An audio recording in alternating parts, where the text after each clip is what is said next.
Yo, what's good, y'all? Welcome this week's episode of Talks with TVBOO. Welcome this week's episode of the podcast. Hope you're all having a great week, and I appreciate y'all being here, man. Got a great guest for y'all today. Before I introduce this guest, just want to tell y'all about some upcoming shows that I have. June the 28th, I'll be in Virginia Beach. July the 10th, I'll be in Denver, Colorado. July the 18th, I'll be in San Diego, California. July the 25th, I'll be in Artemis, Pennsylvania. July the 26th, I'll be in Asheville, North Carolina. August the 2nd, I'll be in Jacksonville, Florida. And August the 30th, I'll be in San Francisco, California. You can get tickets to all those shows at TVBOO.com. Excited to be out on the road, making a lot of cool music. It's going to be a lot of fun. But my guest this week just released a brand new album called Terra Nova. We actually recorded this podcast probably like 2.5 months ago, and we've just been holding on to it to promote his new album. But we talk a little bit about the album, but mostly talked about everything else. You know, it's just a really fun podcast. This is one of my favorite guys in the scene. He's one of the best producers out there. Like, I don't feel like enough people give this guy credit for how fucking insane of a producer he is. And the album's incredible. Y'all should go check it out as soon as you're done listening to this podcast. But we're going to get into it. Ladies and gentlemen, PhaseOne.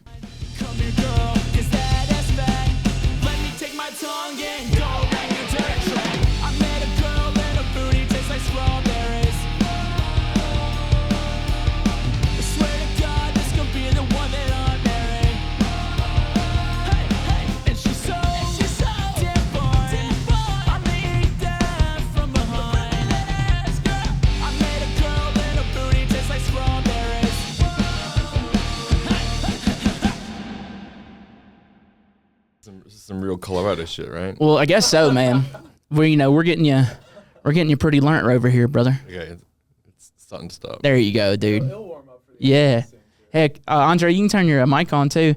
Yeah, just want to say shout out Andre, aka Comus, man. Kyle couldn't be here today, had a family emergency I don't want to get into, but we wish Kyle all the prayers. But we got Andre back there helping out. What's up, everybody? Love you, Kyle, man. You the best, man. I could never replace you. Andre saving the day. Well, welcome, buddy. How we doing, dude? Doing good, man. How you doing? I'm good. A minute. It's been a minute. Yeah, yes. I saw you randomly last week, 2 weeks ago? 2 weeks ago, yeah. Yeah, you were walking in the back of the club. I was just like, what the fuck? Yeah, like, what the hell are hey, you bring doing it closer to you. You can move it with you. Yeah. Sick. Yeah, about a fist. Yeah, I always keep like a fist away. Okay, yeah. Sick. I'll keep it there. It's my first day. Yeah. But you say you're just rolling up to Denver a bunch. Yeah, twice in a month, man. Like, I'm not complaining at all. Yeah. Like, just go ahead and move here, dude. I love coming here. Like, it's great. There's always heaps of friends around, like, stuff like that. I did the club studio time thing a couple of weeks ago. That's why I was here last time. So what are you doing here this time again? So we're doing a label show at church tonight. Just like a little takeover thing. Fuck yeah. Yeah, it's like your label, funsies. Right? Yeah. So tell me about your label, man, because I was going through our DMs today. I was like, oh, fuck yeah, you was hitting me up about that label a while back. Yeah, you just leave me on red. I did, dude. I totally did that time. I read it and I fucking didn't say nothing back. It happens sometimes where you make mistakes. Like, we're not friends. It's cool. Dude, we're cool, brother. We're friends. It was an accident. I did it to my grandmother yesterday. Oh yeah, no, I'm terrible with it too. Oh my, dude, I got like 300 unread text messages right now. It's hard, man. Like trying to keep up with everyone. It's like, But also, like, whenever you're working on music, the only thing you care about are like crucial texts. If it's just like a text from somebody, like, that's just ignored. Straight up, yeah. But if it's like, the team or the girlfriend, those are like the only things getting answered. I'll just ignore all of those. I'm joking. Kidding. But yeah, dude, the label's going good. Yeah, we launched in like middle of 2023, and what's the name of it? Sounds of Mayhem. Sounds of Mayhem. Mayhem. Yeah. Mayhem. It's basically, I was doing this mix series for years called Sounds of Mayhem, and then it was more just for the funsies for the fans. Like, there was I basically got nothing out of it. So we were like, how can we turn this into something like, profitable, or like, you also had the song cooler, Mayhem, like, also that, yeah. So it all kind of ties in, and then we started the label essentially because the mixes were all just unreleased songs anyway. So it's like, why don't we release those songs? So then we started that, and then so pretty much since then we've been doing at least a release a month, sometimes twice a month. So yeah, it's definitely going. Yeah, how hard is it running a label right now, dude? I've learned a lot. Yeah. Because like it's obviously like not my main focus. It's like one of the main focuses, but I've still got my project right as well. So it's and I'm doing like I want to say like 80%, 70% of everything, because we have like one employee basically who's doing all the marketing and everything, and then it's just like me running everything, and then my manager Alex helps out a bit with like contracting stuff. But yeah, it's like all hands on deck, just like myself, just like running this ship. So it's kind of cool. You said you learned a lot. What was the biggest thing you learned? Just about like the back end, really, like the ingestion and all that. Because like you know when you upload a song to SoundCloud and you input all the metadata and shit like that. Mm-hmm. It's like that, but like on steroids, and like there's so many different loopholes with all the different like services like Spotify and Apple and shit. There's so many different little ways you can like do cool things. Yeah, I know. I feel like it's gotten like even when you're self-releasing, you use some like DistroKid or like that's what I use. It's just is that what you use? Yeah, I think it's free. It could be wrong, but like I think that's might be why I use it. But I could make more money if I switched. Who knows? But I know it's like pretty streamlined with things like that nowadays. Yeah, I know a lot of people doing like just like the create deals where it's just like I don't know what the splits are, but like it's essentially self-releasing, but with their backing, they kind of do all the hard work. I don't know. It's like not a label. It's like I don't know if you've seen people do that. Is that what you're doing? No, that's like what a lot of people are doing now. So it's like I feel like less and less people are actually using record labels. I'm not saying it's a dead industry, but like it's like the days of like Never Say Die and Disciple and all that. It's like definitely a thing of the past. I feel like a little bit. Like I'm trying to keep that culture a little bit with this. But I feel like we've got like a pretty cool family base right now. So that's awesome, man. Yeah, I know. I'm feeling positive about it.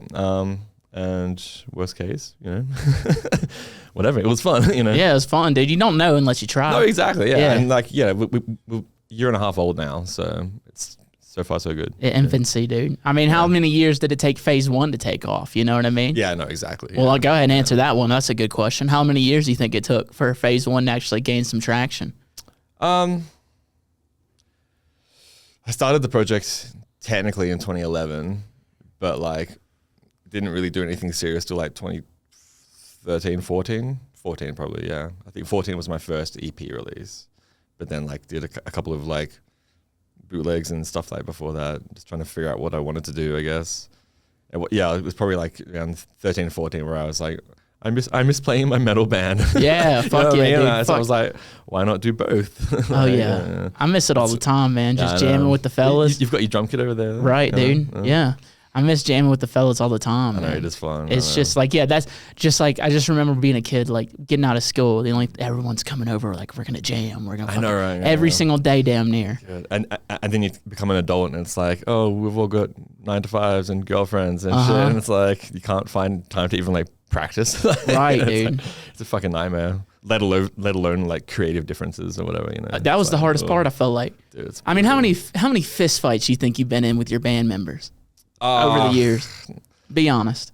Not fist fights, but just like creative different agreements, like just dumb shit. Dude, we used to fight, dog. You like? Oh yeah, we used to fight, dude. I remember me and my guitar player butted heads a bunch of times, dude. I remember one band I had brothers in the band. One of the brothers was a vocalist, the other one was the guitar player. Shit. And dude, they would throw it down, but like they were big dudes, and like they were just those people who are like naturally good at fighting, even though they don't practice, they can just naturally throw hands. Dude, when they fought, it was fucking terrifying because you're like, one of them's gonna die. Yeah, jeez. So that happened quite a bit. I had a band. We fought as soon as we got off stage. It was pretty like on the side of the stage. Off the stage. Yeah. At least we didn't do it. Stage. That would be crazy, dude. That's rock and roll, bro. Yeah. What's Andre, can you look up if there's any like famous band fights like on stage? I've seen some before. I can't remember who it was. Yeah, and I wish Kyle usually has that extra screen so we can see what we're looking at. There was one recently with Jane's Addiction when they got back together, and then what's his name, the guitarist and the singer who have beefs for a very long time. They started beefing on stage again, and then they completely ruined their comeback. But let me see. How much you want to put on it that it's over some pussy? You know what I mean? 100%. Yeah. That'll break up a band. No, yeah. Dude. Let's see. We have top 10 band members fought each other live on stage if we want to even watch a video about it. We can't watch it because we don't have the screen, but if you want to give us some famous ones, that'd be fun. Well, it looks like Marilyn Manson. That checks out. Oh, yeah, dude. Checks out. Famous. Famous band fights. The Oasis brothers are always finding Liam and Noel brothers, Gallagher. once again, brothers, you know. Absolutely. David Gilmour and Roger Waters. I don't know if they actually did all these things on stage though. That's the only kicker. I've only heard of like one DJ act fighting on stage before. Well, they had the classics like John Lennon and Paul McCartney and stuff. Yeah. Fucking, that's so neat, dude. We need some rock and roll into this DJ shit, dude. Let's start throwing hands on stage. Well, I mean, you know, Ronnie Radke throwing the It's still stand. rock and roll though, dude. Just Lost Lands headbutting all the DJs Oh, at yeah. the pre-party, just Oh my god, dude. just pushing everyone. That'd be hilarious. Yeah. That's one way to get cancelled. or to sell tickets, dude. You fucking, you know, like look at like Kendrick Lamar and Drake right now. Kendrick Lamar is bigger than he's ever been because of all this diss shit. That's true. It's like we need some beef going down, dude. Yeah. If we're trying to move some tickets, let's start calling people pedophiles. Oh shit! Yeah, that's one way to do it. Yeah, right. That's fucking He crazy, had the whole like country singing it like in one breath, like insane. Like, dude. I was watching that Super Bowl, and Andre, we were watching it together. He was like, he's not gonna play the song. I said, I bet. no. I said, I bet you he at least does the chorus. Yeah. And then he did the whole thing. yeah. God damn. Yeah, Still should have been Lil Wayne. I agree. true. But anyway, yeah. What do you miss most about playing in a band, dude? The hangs, I guess. Like, yeah, and the music, I guess, obviously as well. Touring was hard because like trying to like travel with a band, like you're like 5 dudes squashed in a little van with like amps and like fucking drum kits and shit. It's like, It's rough. That's brutal. Like these days I couldn't do that. My back's like fucked. Like too old for that shit. You're getting old, dude. Yeah, I just catch planes everywhere now. Yeah, but It's you scary. gotta make sure you don't get the producer back. That's me. Yeah. Oh, dude, I know. I mean, it's not like bad where I'm like that, but like corrected ourselves. Yeah, instantly. We all just stood. I got that standing desk. I think that's one. Is that Yeah, one? that's a standing I got a desk. standing desk now, and it's like I thought it was going to change my life. Nothing happened, but like I'm standing up more now. Okay, word. But like the back's still the same. Yeah, my posture ain't great, but I know some producers that like Oh, they yeah, got yeah. a hard hunch because they'll be in And front it's of like, their yeah, it's like there, like when they get there. So it's better to like have it up. I don't know. It's kind of whack. Yeah, like I feel like I try and sit up as much as I can. But, Yeah. What do you miss the least about playing in bands, man? Just how annoying people are to work with. Yeah. Yeah, that's literally it. Like that's why I love just doing everything myself. Like full creative freedom. Like, yeah. That's pretty much it. No, you're It's like definitely a real answer. I don't know. Yeah. You don't gotta run it by nobody. Yeah, But still, like you work a lot. I mean, even though you're in the DJ world, you work with so many bands. Like when I saw you had a song with Escape the Fate, I was like, dude, fuck you. Yeah. It's just like that was one of my favorite bands growing up. Was Escape I know, the right? Fate, Yeah, dude. some like throwback shit. But I guess the good part about that is like I just write the song and then just like give it to them to just do vocals. So it's like that's fine. Like that's not my forte anyway. Like vocals is definitely my my downfall. Well, dude, this is a good way to put it. So, like, with you being a label owner and then you also working with, so you might have a little bit of insight on this, right? So, say you write a song and you send it to a band, right? So, like, you did a song with Escape the Fate, but the only person doing something on it is Craig. Yes. Is that whenever you're with a label, and I'm sure they're with a like major label too, how do those cuts work? Does the band get a cut of that, or is it just the vocalist? Because it is still using the band's likeness. Likeness? Likeness is the correct word, yeah. I mean, it's just the vocals getting paid, and it's usually just like a fucking one-off, like advance, not even advance, just a buyout basically. Yeah. And this is not for everyone. Like, you have to negotiate what works best and all that. But like usually, yeah, for what's happened most likely for me is like that do like a upfront payment and then they get paid, but then the other band members have to sign the contract as well just to use the likeness, like their name, like on Spotify or whatever kind of thing. Yeah. And they don't always agree to that. Sometimes I've worked with bands and they've been like, we just want you to tag like featuring so and so of so and so, you know. Like, Yeah, has the deal almost fallen through because of something like that? Yeah, kind of. And like the way to remedy that is essentially just offer them more money, or Right, yeah. or like an advance or like something, Dude, everyone's a whore. Everyone will do something for the right amount of money. That's what I'm saying. Like, what's your price? For, Shit, cheap, dude. I'm cheap. I'm cheap, baby. Yeah. Doesn't take a lot, right? No, dude, I'll do it for a fucking Big Mac meal and a hand job. You know what I'm saying? I've seen you just do some pretty crazy shit for fuck all. For just a cold beer. just a fucking, like, what do you call it? It's a slushy beer. Like, Hey, man, that's not a. I was about to say it's not a bad idea for like an invention, but it actually sounds kind of terrible. You know what? It doesn't add like anything to it. It's just like stressful because I didn't want to ruin your like table. Oh, dude, this table's had so much beer spilled on it. It's ridiculous. I know. I'm trying to be respectful, man. A lot of alcohol comes in slushy form, though. Yeah. Well, True. Vegas. Daiquiris. Yeah. Just go to Vegas, like start a business there, like one of those, ones on the side of the street, like. Yeah, daiquiri. Fucking old school, man. And you can sell it for like $20 as well. It's like piss beer, and it's like you're selling it for like quadruple the price. Yeah. Business, baby. Yeah, let's start milking these fuckers for everything they have. Straight up. Oh, fuck, mate. Dude, what's the most ridiculous like price a band has like been like where it's like obviously it's not affordable, but it's just like what's like a crazy number? You don't have to name the band, but like has there been like they're like, yeah, we'll do it, but for this much, and it's like I can't afford that shit. I feel like there's been one that was like 10 grand or something like that, but I was just like, can't afford this right now. Can't remember who it was though. This is like going a while back. There's also been situations where I was like, sometimes I'll like license like a vocal sample, whatever, and like you have to get permission to do that and all that in contract still. And even then, like I think someone quoted me like $5,000 just to license like a 3-second, like a 3-word, like Jesus. I was like, bro, this is not even worth it. I've been saying it for years, but it would be so cool if there was some sort of like a platform or algorithm set up to where it's like, all right, I use this amount of vocals, so this amount of royalties will go to that artist, and only if they've like cleared that, like, all right, people can use this shit. I don't know. It would just make sampling so much cooler. I know. If only it was that simple, right? Like, yeah, right. Yeah. It sounds actually not that simple. It sounds like it'd be a very complicated fucking thing to do, you know? Yeah, in theory. But like, yeah, the incentive though, it's cool. You know who Project Pat is? I don't think so. Old dude, fucking legend in the hip hop game, man. Southern hip hop, big sounds time. familiar. I don't like. I'm not that familiar with it. Yeah, his flow is iconic. Yep, he's a G, man. But I remember. He's from America, I assume. Yeah, absolutely. And I had a chance to have him on a feature long time ago. Not on your album. No. This was a long time ago, and it was only like $1,500. That's good. And is that before he blew up or some shit? Or? No. He's like he blew up back in the day. He's in the original 3-6 Mafia. Oh, yeah.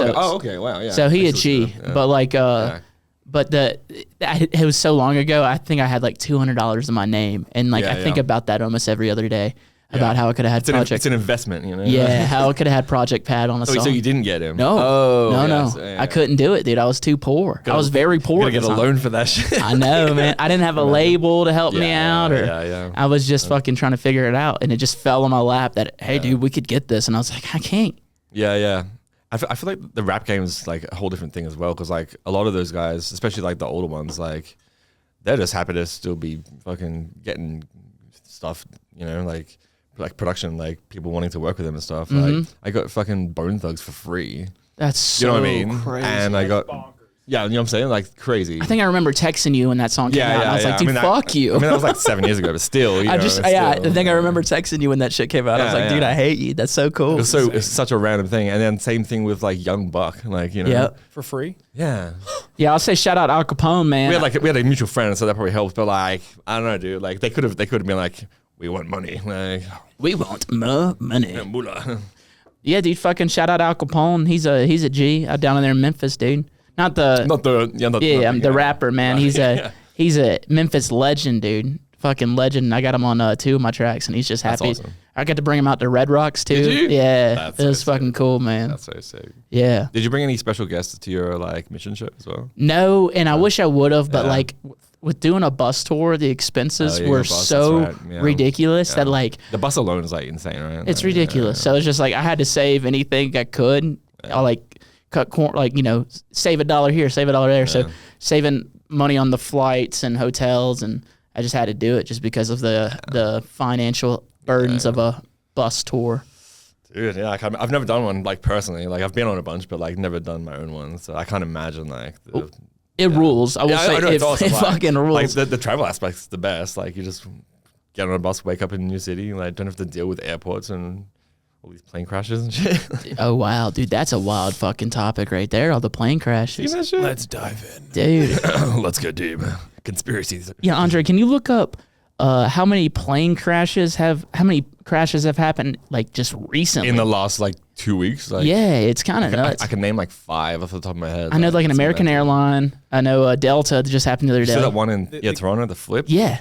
The fact that they all lived They live, that's good. is insane. Gives me It's hope. like I don't even know if. Oh wow. So I saw a post about it earlier. There's been 87 aviation accidents, but there have been 13 fatal plane crashes according to Newsweek. This year? Yeah. So one day ago, according to Newsweek, so we can cite our sources properly, 13 fatal plane crashes in 2025. This year just started though, so it's like, what the fuck? What the fuck? Yeah.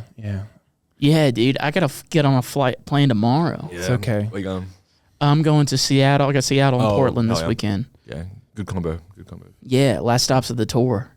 Even though the tour feels over, it's like the It's like the extension of like the non-bus part. non-bus Okay, part. sick. So that's gonna be sad not having the bus. That's Yeah. the best part. You have to get on a plane. Dude, are you getting stressed being on these planes after watching this shit? You know what? I am a little bit. You know? Yeah. It sucks because like I'm usually a pretty good flyer. You know, I've been fucking flying forever. You know, but like, dude, yeah, I'm definitely kind of like looking out the window more than I used to. Like, you know, Yeah. just kind of like.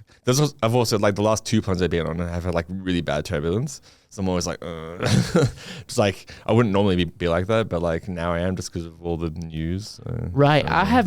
I've never been scared of flying. No, I think I even had a close call one time on an airplane. Yeah. But like, honestly, I kind of accept it. If I die on an airplane, that's not the worst way to go, in my opinion. It's kind of metal. It'll probably happen pretty quickly. I feel like. Yeah, and it's pretty metal. Pretty metal. I crashed out. You know, Topical. a real crash out. Yeah, it's a really good song. Funny story, not funny at all. I was on my first overseas trip. My mom's from the UK, and she took me and my grandma to London, and we went did like a whole because they hadn't been back since they moved to Australia, and so we did this whole like London trip, and then we did like France and Italy as well. While we were there, it was like a whole month basically in Europe, and like the plane back to Sydney from Rome, I think we were in. We're like getting ready to take off, and the fucking the right landing gear collapses, so the plane goes like that and shit like that. This is right before we're about to like start zooming as well. Yeah. So my mum's like freaking out like shit. Like, I'm 10 years old. Anyway, like next minute, like there's all like the fucking like fire like brigade coming out, like trying to like hose it down. Like my mum was like having a panic attack, so we were the first ones off. She was like, "Get me off, get me!" Have you seen an episode of The Simpsons where like Marge is like, "Get me off, get me off, get me off"? I didn't watch a whole lot of The Simpsons, man. Okay, yeah. Anyway, that's before your time, I guess.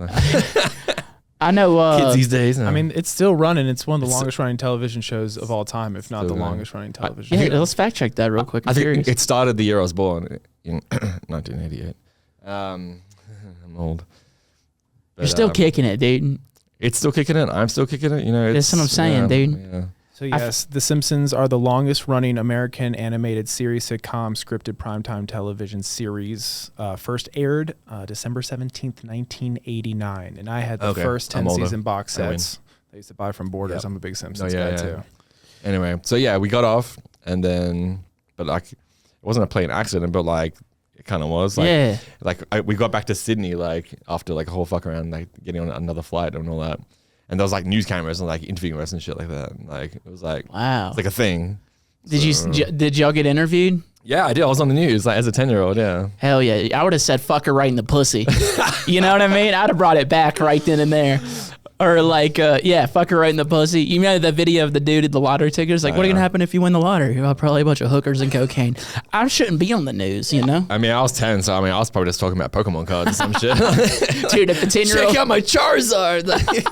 if a 10-year-old hit you with a fucker right in the pussy, dude, that kid's a legend. Yeah, I'd be taken back for sure. That kid would be a legend forever, dude. Instant fame. He'd be the new Hawk Tua. It'd be like the first like viral meme before memes were a thing. Oh yeah, that's wild, man. I know I had a guy freaking out on a plane one time. I've only seen like one person like have a freak out. Yeah. And I was trying to calm him down, and I guess I didn't do a good job. But I was like, "Hey, man, like it ain't that bad. It's like it's safest way to travel. But if you do die, it's gonna be instant." Yeah. And so that didn't really help. At least. Yeah. So I don't know if it's as instant as y'all keep on saying, but I would hope it's instant. I'm hoping it's, yeah.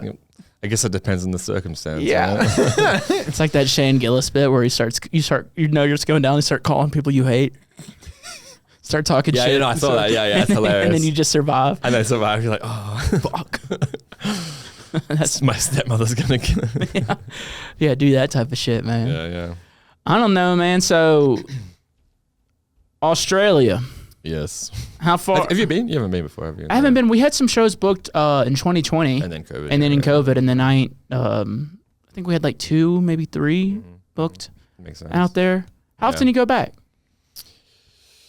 For shows, rarely. Like the scene is kind of plummeted a little bit Since COVID? Since COVID, yeah. Man, that's sad. It still exists, but like it is like less than a quarter of what it used to be. Like it's like during COVID, we had like a lot of venues have to shut down for multiple different reasons. COVID being one, probably the main one. And then so like you probably heard of it. Like Chinese Laundry is like where pretty much everyone from Sydney comes from. China's Laundry? Chinese Laundry, yeah. It was like this tiny little club. Like the roof's like that far above your head. It's like tiles everywhere and mirrors, and it's like you could probably squeeze like 400 or 500 people in this room. But it was like you could ask any DJ, any genre, like what their top, 5 years ago, what their top 5 clubs in the world were, and like I guarantee that would be on the list. And then that one got shut down. And it got shut down. Damn. They just reopened though under new management, and they're not doing bass music. So. Bummer. Yeah, it was sad. I remember right before COVID, I was doing a co-headline with DMVU, and a lot of the rooms that we had just played in, like that had been there for 15 years, closed their doors forever. Yeah. It's a fucking sad thing. It's sad, man. I mean, shit happens, I guess. But the scene out there is kind of rough right now. Drum bass is great. Drum bass always thrives in Australia, but like I guess dubstep specifically is like just on a bit of a lull. I was gonna say because Lude, it looks like he's killing it out there. Yeah. And like drum bass always dominates like Australia, New Zealand. Like we created a pendulum. It's like you know what I'm saying. Like why is it that drum and bass will pop off everywhere else but United States? I won't say it won't. It's not like unpopular here, but as far as like it's coming around. It's coming. I mean, but people have been saying that since I've been liking the music. Yeah, but like look at last year was probably like the best year of drum and bass in America that I've seen. I know it used to be good back in the days before I came here, but like since I've been here, this is the best. Like last year was probably the best year I've seen it, and this year is probably going to be hopefully good too. Why you reckon that is though? What is it with the States? I don't know. Are we just dumber? We can't comprehend. I think the main thing people complain about is they don't know how to dance to it. You know what I'm saying? Like I feel like people in America either came from like a hip hop background or the metal background, and both of them are about the head nods. Yeah.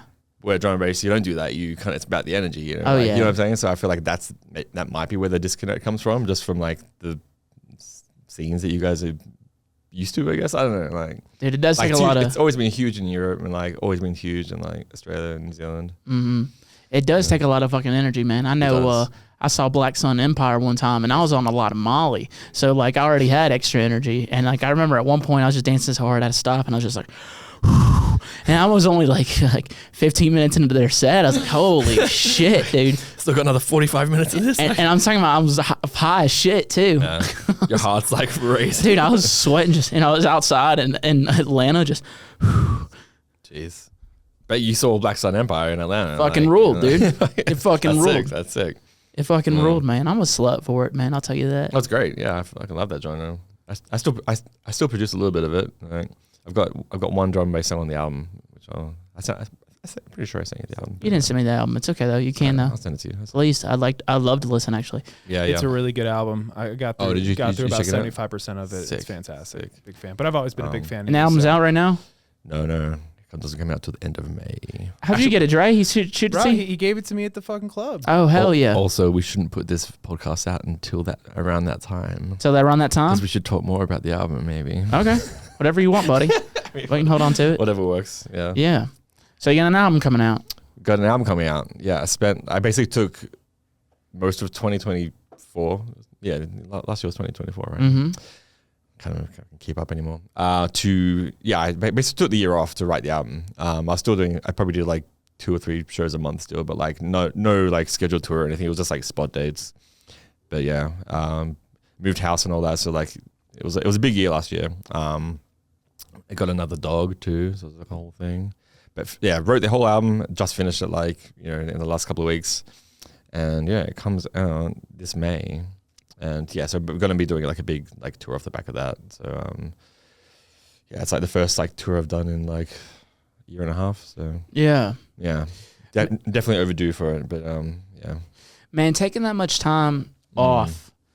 it wasn't fully off because I know you still have like little things here and there, but you're not hitting the road hard. No, not at all. It was honestly like lovely because like 2023, I just abused the touring, and it was like I was so burnt out. Yeah, so like having so much time at home was like lovely.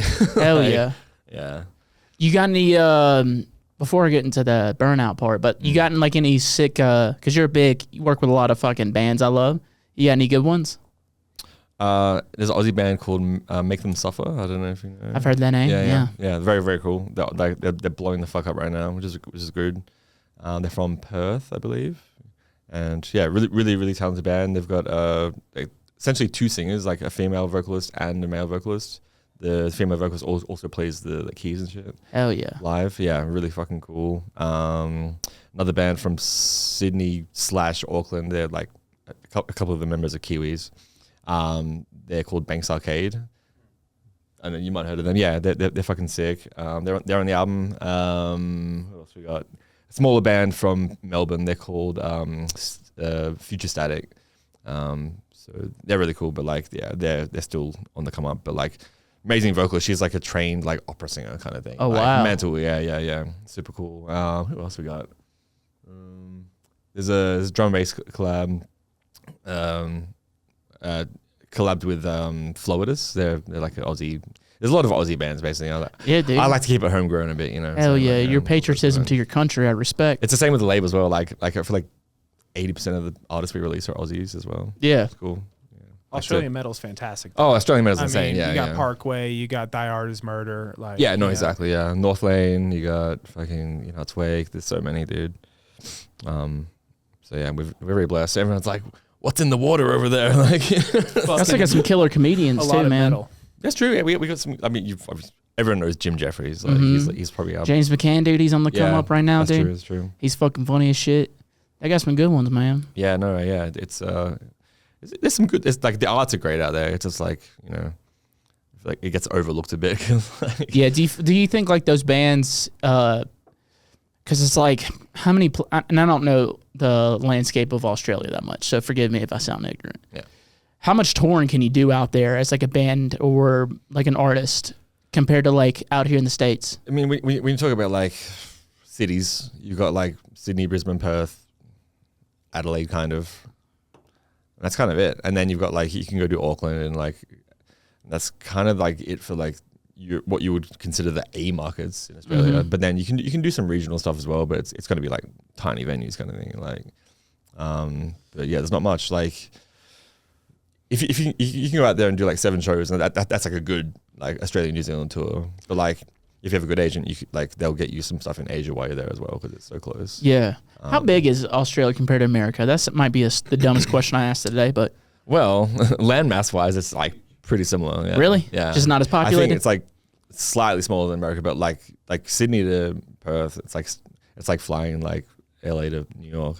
Got you. It's like 5-hour flight. Yeah. Okay, word. Yeah.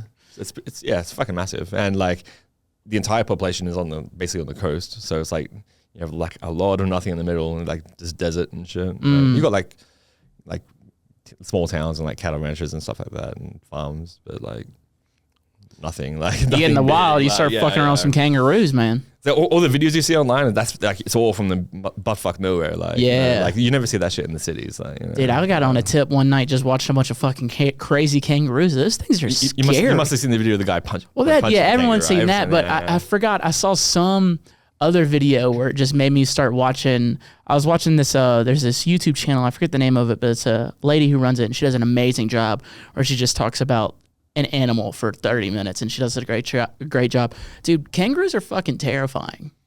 The big ones, yeah, absolutely, yeah. And sadly enough, they're kind of like deer. Like everyone's like, oh, you must eat kangaroos. I'm like, yeah, on the side of the road, dead. Like it's roadkill. Like they just jump in front of your car. Like the big ones will fuck your car up. Like Oof. Yeah. Yeah, but they don't taste as good as deer. I ate some kangaroo once, and it was kind of terrible. Oh yeah, it's not. It's obviously imported though. You have to It was. You have to have the real shit. You have to have like. And I felt like Tell you, it's good. Like it can be good. when I had it, like it was like just kangaroo sausage, and they didn't do nothing with like the seasonings or whatever. Nah, so like sausage can be bad no matter You what need it is. like like a kangaroo steak. I'll Like, try that. Yeah, I'll try that. I wonder, You have to have it in Australia though. I feel like if you get it here, it's probably gonna be shit. are they in the deer family? They're pretty. No, It's gamey. Yeah. They're a marsupial. I'm pretty sure, if I'm not They're a mistaken. marsupial, but like taste wise, it tastes quite gamey. Like, Okay, word. like comparable to venison. Like yeah. I don't think venison's all that gamey though, but maybe I'm just used to it. Maybe. Yeah. Can you have a whole kangaroo leg, like a chicken leg, but like that big, Dude, like that'd a be kangaroo nuts. drumstick? Like what you do you do the turkey legs. Oh, yeah. Festivals, yeah. like yeah, a kangaroo leg, you have to hold with like Yeah. That'd be like a broadsword. that'd be pretty cool. Yeah. No. Too much meat. That's a lot. Yeah. Too much meat. That'll feed a family. Andre, can you look up the population of Australia? Yeah. I was looking I up. can tell you right a couple now, things. You can tell me? Yeah. You don't need Google. I think it's like 28 million now in 2025. And check this out: 90% of the population lives within 50 kilometers of the coast. Damn, sounds like Canada. Yeah, exactly. Yeah. Exactly. Yeah. Because like it's like the middle is like Arizona, and it's like most of the middle is like that. It's like it's just desert for fucking ever, for days. That sucks. Yeah, like people get lost out there and shit like that. And there's like you have to like plan it really carefully because like if you don't be smart about gas, you can get stranded and just die out there. Like That's rough. it's like there's nothing. Like, That's rough, Yeah, dude. it's pretty metal. That is pretty metal. Yeah, there's like movies and shit on that, and then there's like Yeah, Kangaroo I Jack. was literally gonna say kangaroo jack, dude. Finding Nemo. He got lost, right? No, that wouldn't work out. That's stupid. It's like Home Alone now. It's fucking Yeah, man. stupid. Australia's bonkers, dude. Everything's like Yeah. Jurassic Park size. Yeah, I mean, like everything you hear about exists. Like if you got to see it, you'd be lucky to see it. Like Right, like, yeah, I'd it love to doesn't see it. it doesn't exist anywhere where people live. Like it's out there, and like The stars are probably crazy out there as well in the outback. yeah, they can be. Yeah, they can really be crazy. I'd love to see it, man. I forget whose joke it was, but it was. I'm about to sneeze. I'm trying not to. It was fuck. Less. Sorry, it was a comedian. He was like, "Yeah, all the animals in Australia are just the animals that they didn't want on Noah's Yeah. Ark."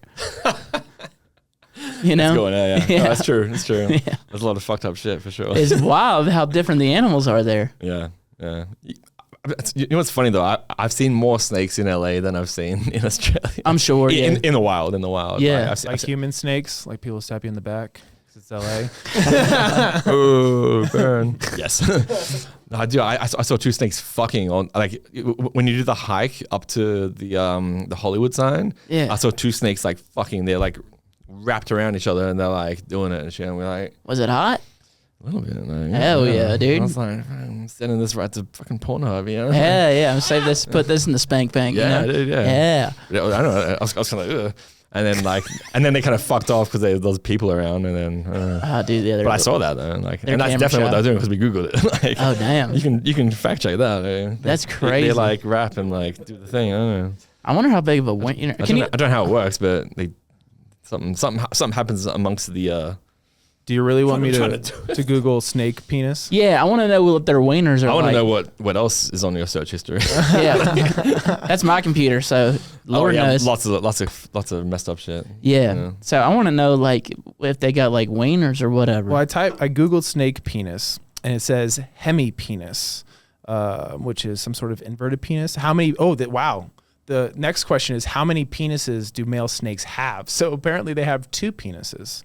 Whoa, it's too much. Absolutely. I And wouldn't they're both I called a don't know. hemipenis. I wouldn't like to have 2 penises. Would you? In theory, it sounds good, but I think practicality is just gonna be awful. Well, I'm just thinking about like you already think with one wiener. Like you ever thought where your wiener like makes your own decisions? Yeah. So like I've already done that with just one. Imagine if you had two. Yeah. But does it come from the same source though, or do you have like do you have separate like? Yeah, separate. What are you gonna say? Yeah, like sperm banks. I don't know. banks, Yeah, that'd be crazy. That'd be too much. Double. Yeah, I don't know. He's got 4 balls. Like, yeah. Well, that'd be entirely too much. I'd rather have 2 wieners than 4 Testosterone. balls. You're just an actual bull at that stage. Oh, like, dude, I would. Yeah, I'd start wars for no reason. You know, if I had all that wiener and ball. Yeah. Yeah. I don't know, man. It's silly. 2 penises. And these are some pretty alien looking penises. I wish I could show you. Actually, you've actually seen them because you watched them fuck, so you kind of already know. But it's intense, and I kind of don't want to look at it anymore. All right, fair.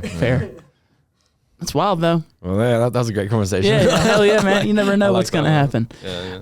But I had something on my mind. I held on to it. Yeah. You said you kind of took a good bit of last year off, still having a bunch of one-offs and stuff, but no tours or anything like that. And tell me if you experienced this too, because I fucking been dealing with it.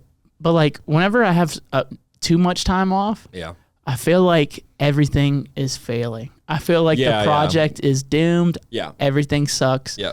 Nothing.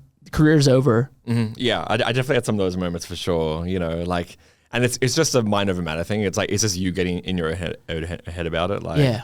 And the same with production. Like sometimes I'm like, oh, like I won't be able to write anything for like 3 months straight. Yeah. And then like 1 month I'll just fucking smash so much shit in like 3 weeks or some shit. You know. Yeah. And it's like those kind of moments as well. It's like I know it's gonna come eventually, but like for those like 3 months, I'm like, I fucking suck. Why am I doing this? Like I'm a failure, you know. Like mom's gonna be so disappointed. Like, Oh yeah. hey mom, I want to be a DJ. It's like I failed you. Like Mom, yeah. I think I'm gonna get a job. Yeah, I'm gonna get a 9 to 5, bro.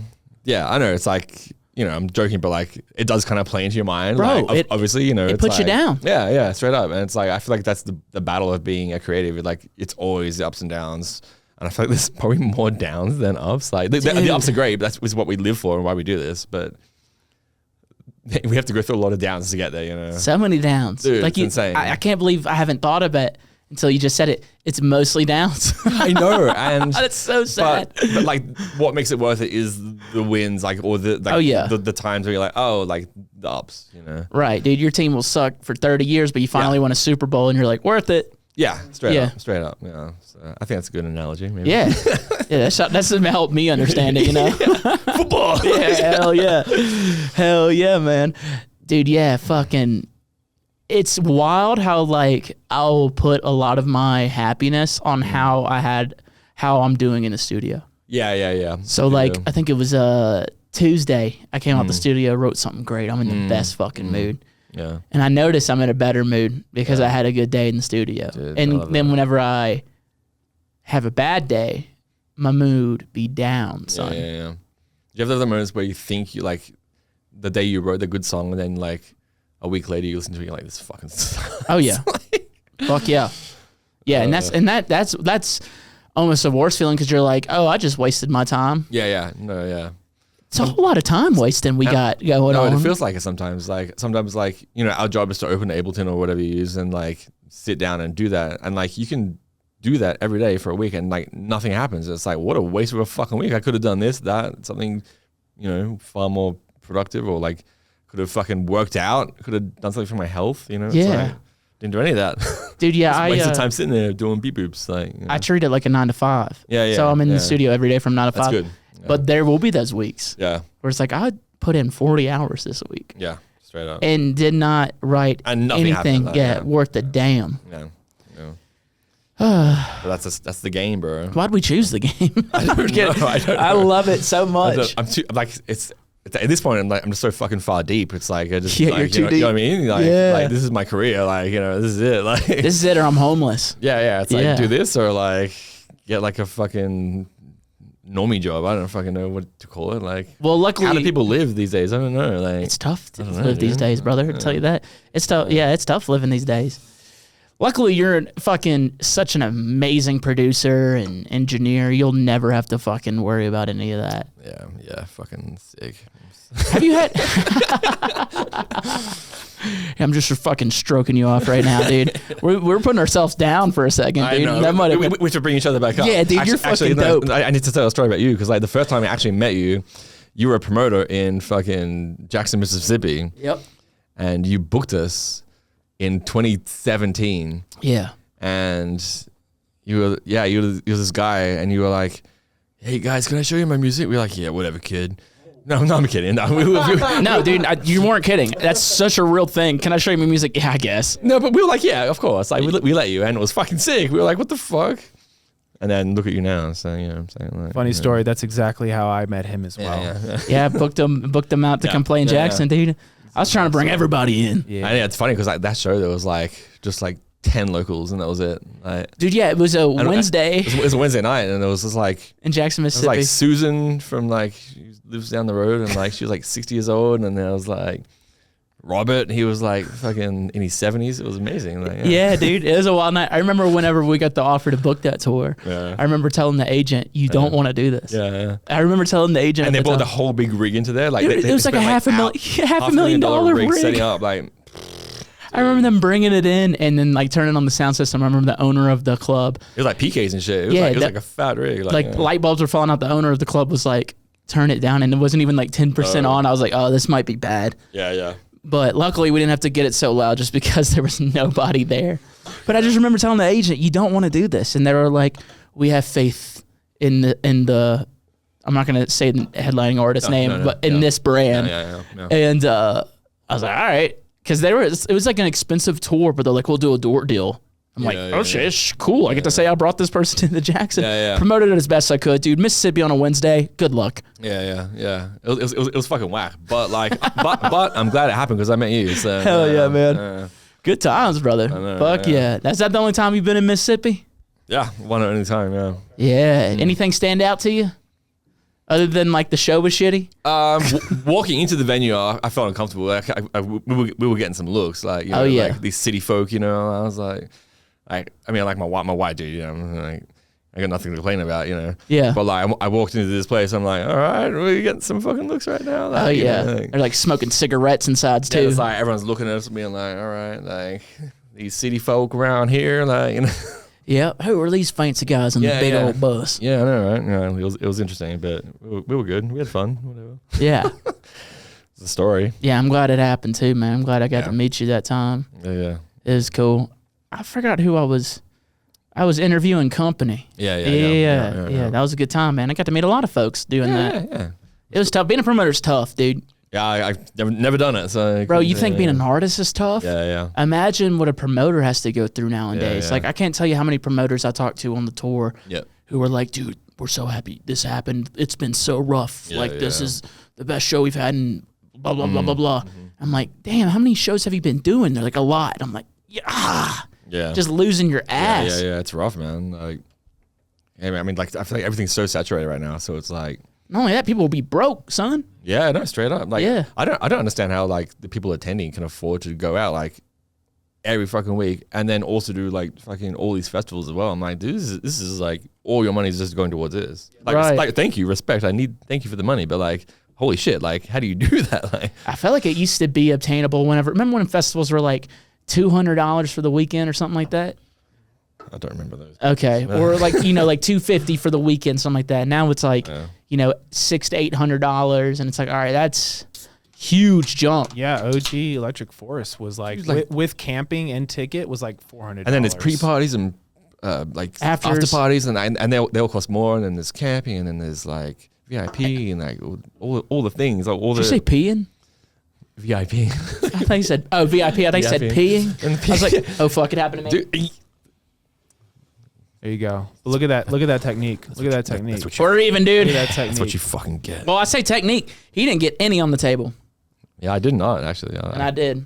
God damn, I'm such a failure. I like choked on that shit to make sure you were good. Yeah, you did. Mine's not doing anything. I'm good. Well, it's probably warming up a little bit. It's probably regular beer now. Well, mine been warming up, but it still got F in the A. Hey, What the hell was I just saying? we're talking about. Oh yeah, being a festival promoter, tickets, man. Oh, yeah. That's got to be fucking. How long did you do that for? 2.5 years. Okay. I got too big for my britches. Did you have like any good shows? Because like, that one obviously wasn't. Like, Yeah, we had some good ones. I think the best one we had was I booked the Space Jesus tour. And I think that was I feel like that kind of music works way better out there anyway. it definitely did, but it was also a Saturday, so that helped. Yeah, yeah. You know what I mean? Yeah, so oh yeah, compared to a Wednesday or whatever we had. Like, So I think that was the best show that we had. But I mean, it was a lot of rough shit. But like, I mean, I ended up starting at like a venue that was 125 cap, and that's where I had booked Andre on that one. I like that little spot. Yeah, it was a fun room. Right in the downtown of Jackson. You know what I mean? Yeah. No bathroom or AC. It was a good time. Yeah, you had to go to the porta potty in the back. I totally forgot about that. But and it's middle of summer, no AC, which is wild. Big old fans. Jeez. But moved into that to like the 700 cap room. Yeah, sick. You know, so I worked my That's way good, up. man. I mean, It was a good time. But yeah, what happened is I got too big for my britches, dude.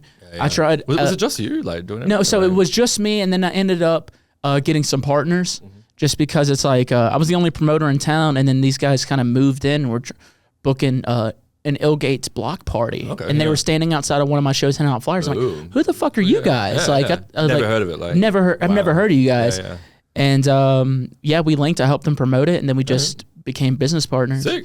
But I feel like it's a very niche market, so it's like you may as well like. There's no point having competitive like events and shit like that. Dude, yeah, you may as like make it's a no brainer to fucking like, absolutely, make up whatever, because I was the only promoter for that type of music, and I was like, who are you guys? Competition? Yeah, no, I wasn't even competition. I was like, oh shit, there's some other people trying to do it. Yeah. It's like we should work together. Yeah. And you did. Yeah, and still some of my closest friends too, man. That's awesome, man. But I just got too big for my britches. I was trying to expand outside of Mississippi, which was a mistake. Yeah. And so in 1 week, I had booked like a couple different shows. I had a show in Jackson, I had a show in Baton Rouge, New Orleans, and Mobile, night after night. So I was doing each show driving.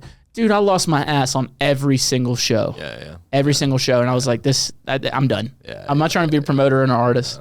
Yeah, no, I mean, you're trying to do both, so it's like... Yeah. Which is tough, man. Yeah, can't imagine. What do you reckon is the hardest job in the music industry? Because we're talking about how hard it is to be an artist, but at the same time, we're super blessed. Yeah, I mean, there's obviously a lot of perks to it. So it's like we can complain all fucking day. Dude, and we do. We're such Go to bitches. fucking Twitter, like have a look at anything on Twitter, like let's hashtag DJs complaining, like, you know. So yeah, I mean, like we can fucking complain till the cows come home, but like, you know, there are a lot of fucking perks, so we can't really complain. I don't know what's harder, like Maybe like security. That sounds easy, dude. 'Cause a lot of securities be fucking off. depends where. I don't know. Maybe customer service, people doing ticketing and stuff. I know 'cause Yeah. you're dealing with a lot of people's egos when it comes to lists or, I bought a ticket, you can't find the receipt type of situation. Or even the people who clean up the venue afterwards. Yeah, it's a tough job. I don't know. It's a tough one. Managers got it easy. They're just fucking Yeah, managers. They're They're dude. just banking off you anyway. So it's like, fucking managers. I'm trying to think, man. I'm gonna go promoter, dude. I believe that. Yeah. I'm gonna stay with promoter, dude. Because it takes a long time to get it going. Well, it's 100% on you at the end of the day, regardless. So you get none of the praise if it goes well, and then all the blame if it doesn't. It's almost like a coach or like a lineman or something. Yeah, that's a good point. Yeah, that's a good way to help me understand it too.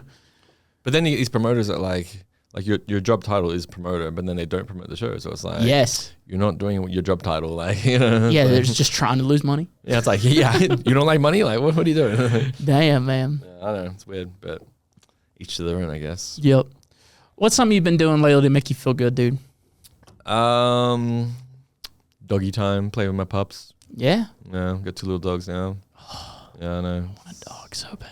You could get one here. Yeah, we babysat a dog for a couple days last week, and it Fucking best. It's like it was awesome. It's like therapy without paying for therapy. It's like you pay for a dog when it's probably more expensive. It's a more expensive version of therapy. Cause You think so? Dogs are fucking not cheap, bro. Like the vets, the food, the fucking all the things, man. Like it adds up for sure. Can you look up the average cost of therapy, Andre? Okay, yeah, absolutely. I'm curious. What kind of dog do you have? Is it an Australian Shepherd? Oh no. Okay. They're both Chihuahua mixes. One's like a Chihuahua poodle / every small dog combined into one, and the other one's like Chihuahua Spaniel, basically. They're very cute. Yeah, Hell yeah. very cute. So yeah, we was. Oh, go ahead, Andre. Yeah, it looks like it can range anywhere from $50 to $350 per session. So if you're meeting twice a month, which is typically what it is, once or twice a month, you can add up to. But I mean, a surgery for a dog could get up to like $10,000. Oh yeah, just like it's just like a vet bill for like $2 is like is pretty frequently like $400. Like Yeah, it might be more expensive minimum. than. Like, Yeah, dude, we was babysitting that dog, and he was awesome. The only thing I didn't like about him is he was a big dog, and he's used to sleeping in the bed with his owner. yeah. And so at night he kept on like bothering me, trying to get in the bed. I'm like, this bed ain't big enough for the three of us, brother. My dogs wake me up at like 5 a.m. on the dot every morning, and then they come into bed because they sleep in their cages for like 80% of the night, and then they wake me up at 5 a.m. I let them onto the bed, and they go under the sheets, and just they just spoon in somewhere next to you, like usually next to your legs or in your crotch or some shit. Like That's so cute, dude. yeah, it's great. Yeah. God, to have a farm. I mean, they're fucking tiny. They're both like this. Right. Big, like, To have a farm with 100 dogs. That's the goal, I think. Man. Yeah. That's the end goal. Is it? And tell me if you experience the same thing. I guess whenever I'm younger, I'm like, I'm gonna go in the city. I'm gonna go do all this shit. And as I'm getting older, I'm like, dude, I can't wait to buy a house away from everything and fuck off. That's what I did last year. Like, I bought my first house. Yeah. Oh hell yeah, man! Congrats, dude. That's a big deal. Big ups right now. Dude, man. that was the goal. That was literally all I wanted to do out of doing this is get a house, and that's what I did. So in LA too, right? yeah, it's outskirts. It's technically in the city of Glendale, but Still like expensive it's as shit. I yeah, imagine. no, yeah, it's like, but it's like suburbia, dude. It's like I lived in like near Hollywood for like almost 7 years, and it's rough out there. Like you've been to LA, you've seen shit, Yep. and it's like it's kind of amongst it. Like the area I was in was like slightly out of it, but like we get all the collateral from like Hollywood and shit like that. Like helicopters fucking daily, There's like I remember like looking out my like apartment window, like looking down and just like there's cops in the fucking yard arresting like someone, like fucking GTA shit. Like We had a bum fight outside of our house yesterday. Yeah, it was awesome. Yeah, it looks nice on the outside, but you get 3 blocks and it's not so nice. Okay, yeah. So Yeah, I mean, I get it, that's man. Denver. So, that's Denver for you. that's Denver, yeah. Yeah, Or so most city centers. Yeah, most no, cities. 100%. So yeah, now I'm in the suburbs. It's very, like my neighbors are all like fucking 60 plus. Hell yeah. It's awesome. But like, yeah, it's like the area I'm in, like it's very like Armenian populated area. So like they're very family cultured. So like, dude, like the amount of food that they just keep giving us, like they'll come around with like just plates full of food for us. It's like Hell insane. yeah. Like That's amazing. They're very like accommodating and like made us feel very welcome. So I'm like, this is sick. That's beautiful, man. I like no bad neighbors. You hear stories of like people that buy a house and like the neighbors like a fucking cunt. Yeah. You know what I mean? Like none of that. Yeah, I hadn't really had that experience. None of that either. yet. Always had, especially in Louisiana, I had like the coolest neighbors, dude. We'd fucking party together, watch games, get drunk, do drugs. We did all of the above. It was awesome. They were older too. One of the dudes was like 60. I'm like, George, you want to do some cocaine? He's like, yeah. Let's go. That's so funny. I love that. So yeah, that's fun. Yeah. Doing cocaine with elders. Can't say I ever have. Yeah, good time, man. I recommend it, man. They'll talk your ear off. Oh yeah. They're like, dude, if I was your age, I would just be getting pussy. I'm like, oh my God. I'm sure the stories would just come out like back in my day, like Yeah. like, They're always so horny, man. Not towards you, but they're just like, man, we should get some ladies. Always, dude. That's so Always. funny. Fuck. Their cocaine was probably a lot better too. Oh, dude, yeah. I'm sure, dude. Fentanyl wasn't invented back then, like. Yeah, man. I would love to know what cocaine was like back in the day. But like in like the rock star days, like Yeah, like 70s, Oh, yeah. 80s. What was the cocaine like? Oh, probably like 90% Google pure. Siri. Yeah. How good was cocaine How bad is cocaine to what it was? today? Well, I mean, most of them survived, so that's how good it was. Yeah. So Well, they that's could true, do it, yeah. and a good bit of them still came out the other side. Yep. I feel like it's a risk doing anything these days. Nah, dude, I don't even smoke weed, brother. But shout out Top me Shelf neither. for sponsoring the podcast. Everything they serve is Top Shelf. I don't smoke either, but let's pretend we do. Woo! I think I kind of pretended I did to get the sponsorship. That's a lot of weed there. Fuck. It is a lot of weed. Yeah, I hear you're supposed to eat it, so you just put it in your mouth. Dude, I've eaten weed before when I was a teenager thinking That's I how was you do getting it, high. right? Yeah. Yeah, you eat it. You boof it. Yeah, it. I love the smell of weed, but like it doesn't work with my brain. Yeah. But like the smell of it, I'm like, woo, smells so lovely. It smells dangerous. Herbal. Yeah. Was weed legal in Australia? Fuck no. We just got medicalized in the last like year, I think, year or two.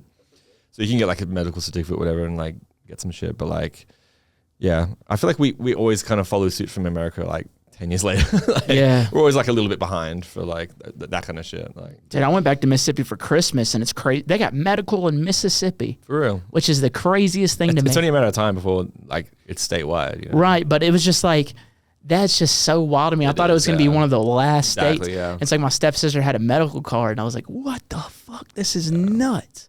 Yeah. Blew my fucking mind, dude. Yeah, it's starting to move in that direction, which is really nice. Oh yeah. Are you able to grow it out in Australia? Or would you have to import it? In one state you can. So like our capital state, it's called ACT, the Australian Capital Territory.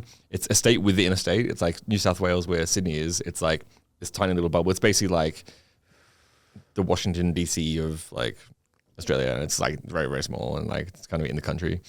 You can out there, it's the only state you can grow it legally, and it's the only state you can like buy fireworks.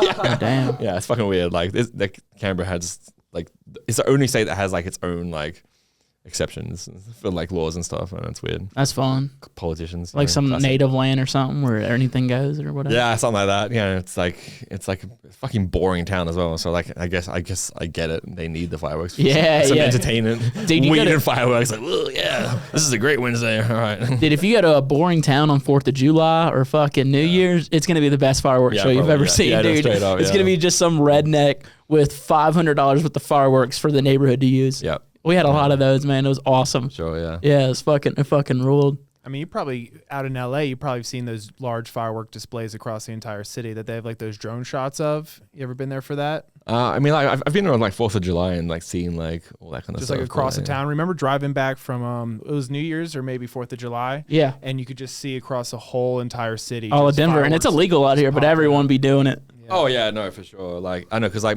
it was awesome. Like my old apartment, like you go on the rooftop and you get like basically like a 360 like view of like Hollywood and like to the pretty much almost to the beaches and then down south as well. Like just 360 fireworks is fucking insane. Like It's pretty neat. yeah, That's pretty fucking And we had like a hot tub in the pools. We're like yeah, Oh, hell yeah. Feeling like we're big like time. a gangster. Like Yeah, yeah, we're fucking big time. the American dream, baby. Hell yeah, dude. It's the best dream you could have, brother. yeah.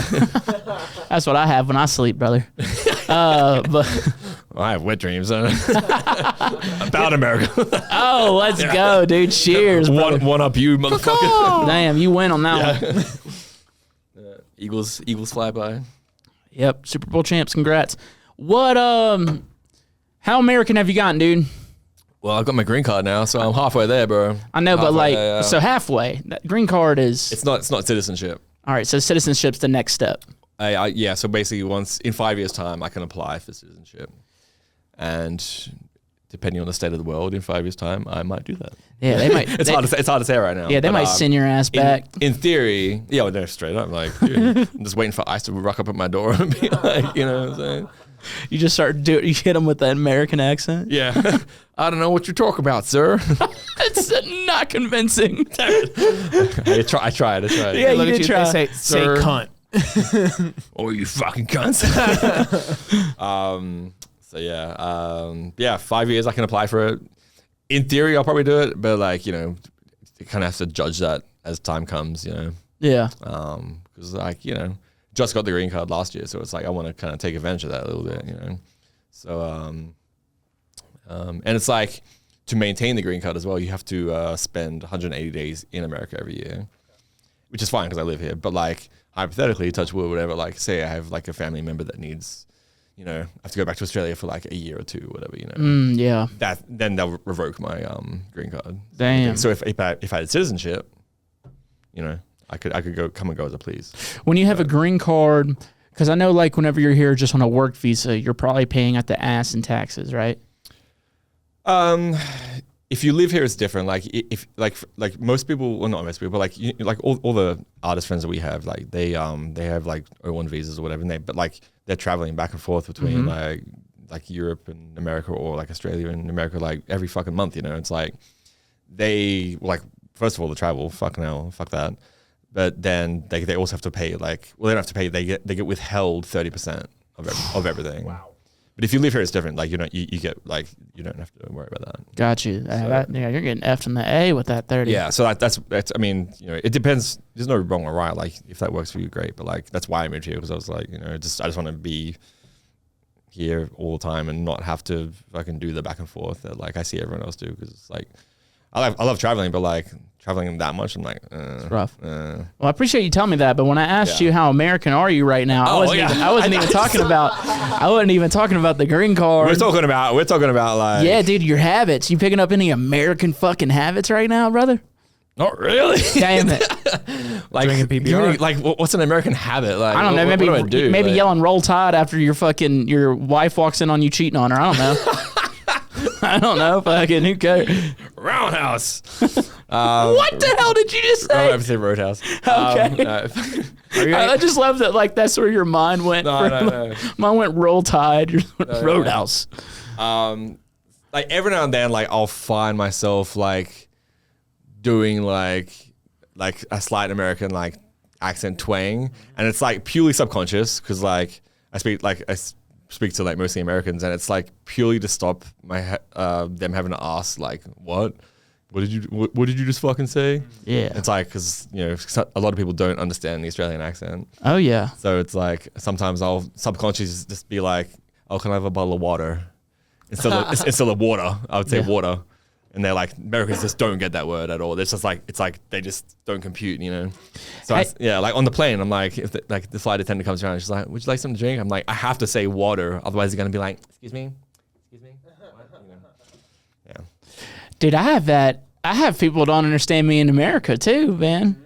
I understand you. I understand me too. I went to a Brazilian steakhouse not too long ago, and I was talking to the waiter, and I couldn't understand her, and she couldn't understand me. It was just a big standoff. She wasn't Brazilian? No. And I don't know, but my girlfriend had to intervene and help. But like, I know I was in Canada, and I was asking a bartender at Shambhala for something, and she goes, "What?" And I said it again. She goes, "I have no idea what you were saying." Yeah. No, I definitely got that a lot, and like, I like the way my name's spelled. It's Graham. Like you would say like a graham cracker or whatever. Yeah. But it's spelled Graeme. It's not like the traditional HAM. They probably say Grammy. Grammy, Green. Just like nothing. That's I always get like the wrong thing. So like in all the apps, I've changed my name to HAM just to fucking avoid that conversation. Because it was funny at first, but now it's like fuck.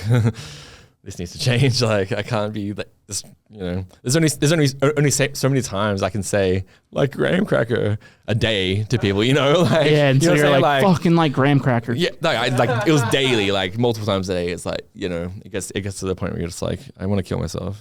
Yeah. Hell yeah, been there, buddy. Yeah, man. I did that for a bit where I would put like a fake name, like at a restaurant or whatever. I had to stop doing it just because like they'd call my fake name and I forget I put it down. Yeah. So I had to go to like a Starbucks and be like, oh, that's the name of like Jamal. Yeah. You know what I mean? Like, and they'd say Jamal. I'm like, oh fuck, that is me. Yeah. So I just keep forgetting that that was my fake name. What was your order? I don't know. Dude, every time I go to Starbucks, I'm so confused. Yeah, no, I don't get it. I'm drinking more tea these days than coffee. I love coffee, but like. I'm on a tea kick these days, trying to avoid because I get like shaky drinking coffee. Yeah, drinking that green tea, bro. It's good and it's healthy. Okay, I gotta try it out, man. I just got into coffee like 2 years ago. Oh, for real? Yeah. You need to go to Australia. Like this huge coffee culture. Yeah, Best coffee you ever have, I promise. To be honest, I'm not gonna go there just for coffee, but I'll try it out. You should just go there for coffee. No other reason. No other reason, dude. They're like nothing grows here but coffee beans and kangaroos and spiders. Yeah, that's it. And spiders are crazy, man. Yeah, no, the coffee culture is out there insane. Like I've had friends that like didn't even drink coffee, but then they went out there, they're like, I like coffee now, like kind of shit. Okay. Why do you think that? I don't know. I have no idea. It's just like, it's just different. Like maybe it's how they serve you. Like, here you go, cunt. And it's funny. Like all like in my opinion, American coffee sucks. I can't drink it. But like all the good spots in LA, they're all Australian owned. Okay. It's crazy. Yeah. That's wild. Yeah. It's probably the same out here. Honestly, like there's probably a bunch out here. It's like such a thing. Like I don't like to go. I'll make a coffee here at home. That's what you need. Easy. Yeah. Fucking make it easy, man. Yeah. But yeah. I want to switch to music now. Yeah. How much you practicing that guitar, man? Because I know, like me as a drummer, I never practice anymore. Yeah. I'm a shadow of my former self. Yeah, it's a little bit the same actually. Because I mean, like I still record guitar on pretty much every song, but like practice wise, like I mean like used to be daily. Now it's like once or twice a month. You know, it's like it's bad. Like and like I feel rusty whenever I pick it up and I have to like get back into it before I even like which is sad. But I'm still confident enough to play shit. Obviously, like it's pretty much in every single song of mine. But like still, I feel like a bad musician. You know what I mean? Like, oh yeah, I feel like when I'm like, I used to be able to shred and shit. Now I'm like I'm an imposter drummer now. Yeah, straight Just, up. like I said, a shadow of my former self. But like, I think like it's the thing you use most out of like knowing an instrument or like just rhythm in general is like you're applying what you knew into what you're doing now, and like because what you're doing is so much more than just like playing drums. Like you're doing fucking everything, Mm-hmm. So I think just knowing an instrument, full stop, is just going to help your production no matter what you're doing, Yeah. You ever, because I look at like, there's not a lot of artists like you that, and I'm not trying to put you like in a like bubble or anything when I say this, but like there's not a lot of artists like you that come up and keep a sound that you were once in love with. And let me rephrase this. There's not a lot of artists that were like, listen to these bands growing up and now they're getting to work with them. Yeah. Right? And it's like, they're definitely still in the rock realm. I put there like you and Keizo are the only ones that are like constantly do it. Sure. And, and I see things that like Keizo does where he like brings a whole band with him. Like, have you ever thought about doing anything like that? Like, you ever bust that guitar out live or anything like that? I've had those moments where I've like, people ask me that all the time as well. And like, I've definitely had thoughts of like, oh yeah, that would be really cool. Actually, like funny, me and Keaton, Solomon King did a back-to-back back in the day. And like, we both bought guitars out on stage and did that. But like, that's the other thing is like, he kind of started that first, so I feel like if I did it, people would just be like, "Oh, you're just copying fucking," It's like, Yeah, it's silly. Yeah, I mean, like I could do it and it'll probably be fine, but like people are just so fucking judgy. It's just like, but like we're all DJing, right? We're all doing the same thing. I know, yeah, exactly. So like yeah, you can play guitar, anybody can play guitar. Yeah, I mean, like it probably wouldn't happen, but I'm just like he's kind of done that gimmick, It's like not that it's a gimmick, but like it's definitely like an attraction, an appeal to the brand and all that. And I don't know, like. I'm confident DJing, like, you just rock up. And it's also the traveling. I don't want to have to travel with things, Oh, yeah, dude. Busting out a drum kit. I'm not carrying anything. Like a bag is enough. Like, if I have to travel with a guitar every weekend, that sounds like, it's a commitment.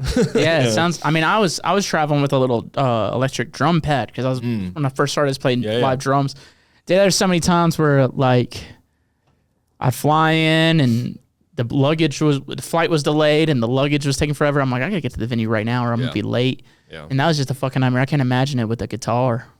And like the guitar, like the amount of fucking times like luggage gets lost and shit like that. Oh yeah.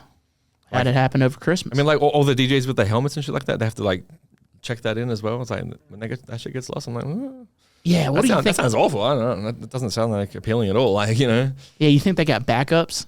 Like a Marshmallow or AT-Aliens? Some of those helmets are fucking expensive, like with all the lights and shit. Like, Dead Mouse, Marshmallow. Barely Live, like, like... AT-Aliens thing just put that thing in their fucking backpack, call it a day. Funkcase just puts it in his pocket, like... That's kind of cool, and it works, I guess, but... Yeah. Yeah, the Barely Alive one's pretty fucking big, too. It's chunky, yeah. It's chunky. It's got like fans in it, and it has like... It's like all these like remote things. Some white trash engineering. 100%. Yeah. That's cool though. It works. Fuck. Yeah. I feel the one thing I'm jealous of that is being able to like just make whatever face you want and not have it photographed. Like the amount of like terrible like live photos I have, and just me being like, you know what I mean? Like with the mask, you can just get away with that. You just do whatever, and it's like it's gonna look awesome. Right. Yeah. Yeah. That's the one thing I'm jealous of. Yep. I'm also jealous. Like that's funny. Most of the photos are bad. And all my photos like for some reason like I feel like I'm like but then when I get the photo, it's like it's absolutely nonsense. Like, One thing that's cool. It's like the AT-Alien guys. I'm jealous of this. They can just take their mask off and just walk out and go join the party. No one knows, which is pretty cool. Like no one really knows what they look like except like the handful of us, Yeah. What do you do? You get people to sign NDAs? Like, how does it work? Like, that's crazy. I don't know. I about blew their cover on a show one time. Me, AT-Aliens. You did? Yeah. we're leaving the venue, and we're getting into our ride. And these guys, we're all hammered, dude. The ATL guys, they're fucking. No, they're awesome. They're the best. Yeah, they great. fucking They're rule, yes, dude. They're total bros. They like to hang out. Yes, definitely. But we're leaving. We're all hammered. And we're getting in the car, and there's these fans. Oh, I got Taboo. And I'm like fucked up. I'm like, it's aliens. And we get into the van, and they're like, dude, fucking 10 years of our country about blew our shit. Yeah. I'm laughing my ass off. Yep. You're about to get like a fucking lawsuit. I think that they already got plenty on their hands. Oh with yeah, the they do lawsuit, actually. Yeah, never mind. Which never I mind. don't know if it's actually is a thing because they just announced an album, right, or a tour. And Red Rocks and everything. Yeah, they just announced all that, and You can still be getting sued and still do that. You know, Yeah, you're right. You can very true. two things can happen at once. Like, Right, yeah. right. And I don't think the EDM crowd really cares about their lawsuit that much. You know. Yeah, right. They didn't like hurt nobody, No, it take didn't. advantage of anybody. Yeah, they're just like, No, okay. it's just a name. Rap group It's and- just like it's silly, but That's like suing a pop punk band for using the word "tonight" in their song. Yeah. Everyone no, is straight like, up, yeah. "Tonight." Or hometown. Yeah, hometown. Hometown. Tonight, my friends. You know what I mean? I don't know. I don't see that one's going through. hey, I'm a big Outkast fan, but you know, fuck, dude. Like, it didn't need to get to this, bro. Like, No, I didn't, dude. So shout out AT Aliens, bro. Love y'all. good people. Yeah, they're great. Our album was fucking sick too. Album was really good. Did you hear it? The AT Aliens album? Yeah. Are you talking about like, Outkast or? No, AT Aliens. No, I as haven't. in like DJ AT Aliens. Is it out? Yeah, it came out like a few months ago. Yeah. Oh, okay. Fuck, I'm behind. I don't listen to a lot of. I need like I Guess what? It's not dubstep. It's like future-based flumy kind of shit. It's great. It's not what you expect. Really? It's fucking sick. okay. And it's like super melodic. Yeah. It actually inspired like because that came out like kind of halfway through when I was writing my album, and like they sent it to me, and I was like, this is so sick. And like because like every song transitions into the next one. I'm like I was very inspired by that, so I did that on like I was going to do that on my album anyway, but like it kind of like piqued a few like ideas and shit in my head. So yeah, it's very inspirational. It's very cool. I'll You have should to check it it out. It's not what you expect at all. Yeah, I don't listen to like a whole lot of dance music. Like just me on the neither, norm- yeah. Yeah. Listen to.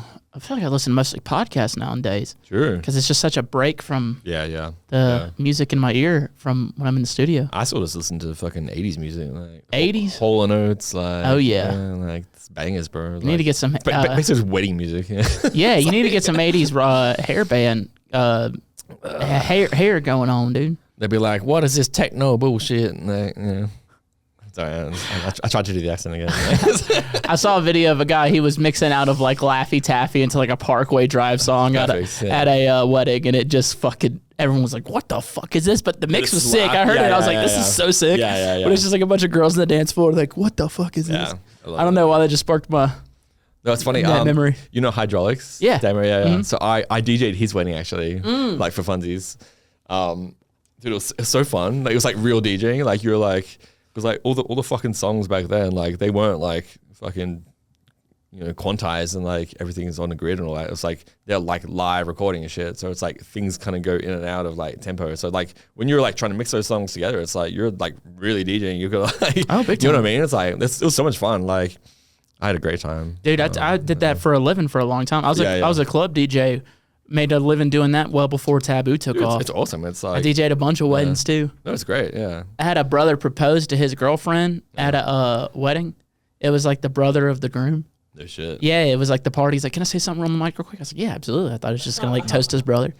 And then he proposed to his girlfriend, and it was awkward as fuck. So they were like, they weren't about it. They're like, this is our wedding, our day. Like, Yeah, it happened. And you ruined everything. dude, the dad was like, why did you do that? I'm like, dude, I didn't know he was about to fucking do that. Yeah. I had no idea. He just wanted to say something. Dude, he just threw everybody a curveball. And I have to be like, well, congratulations. Let's I had to like host and like get people back into, you know, get the vibes back up. Anyway, here's Wonderwall.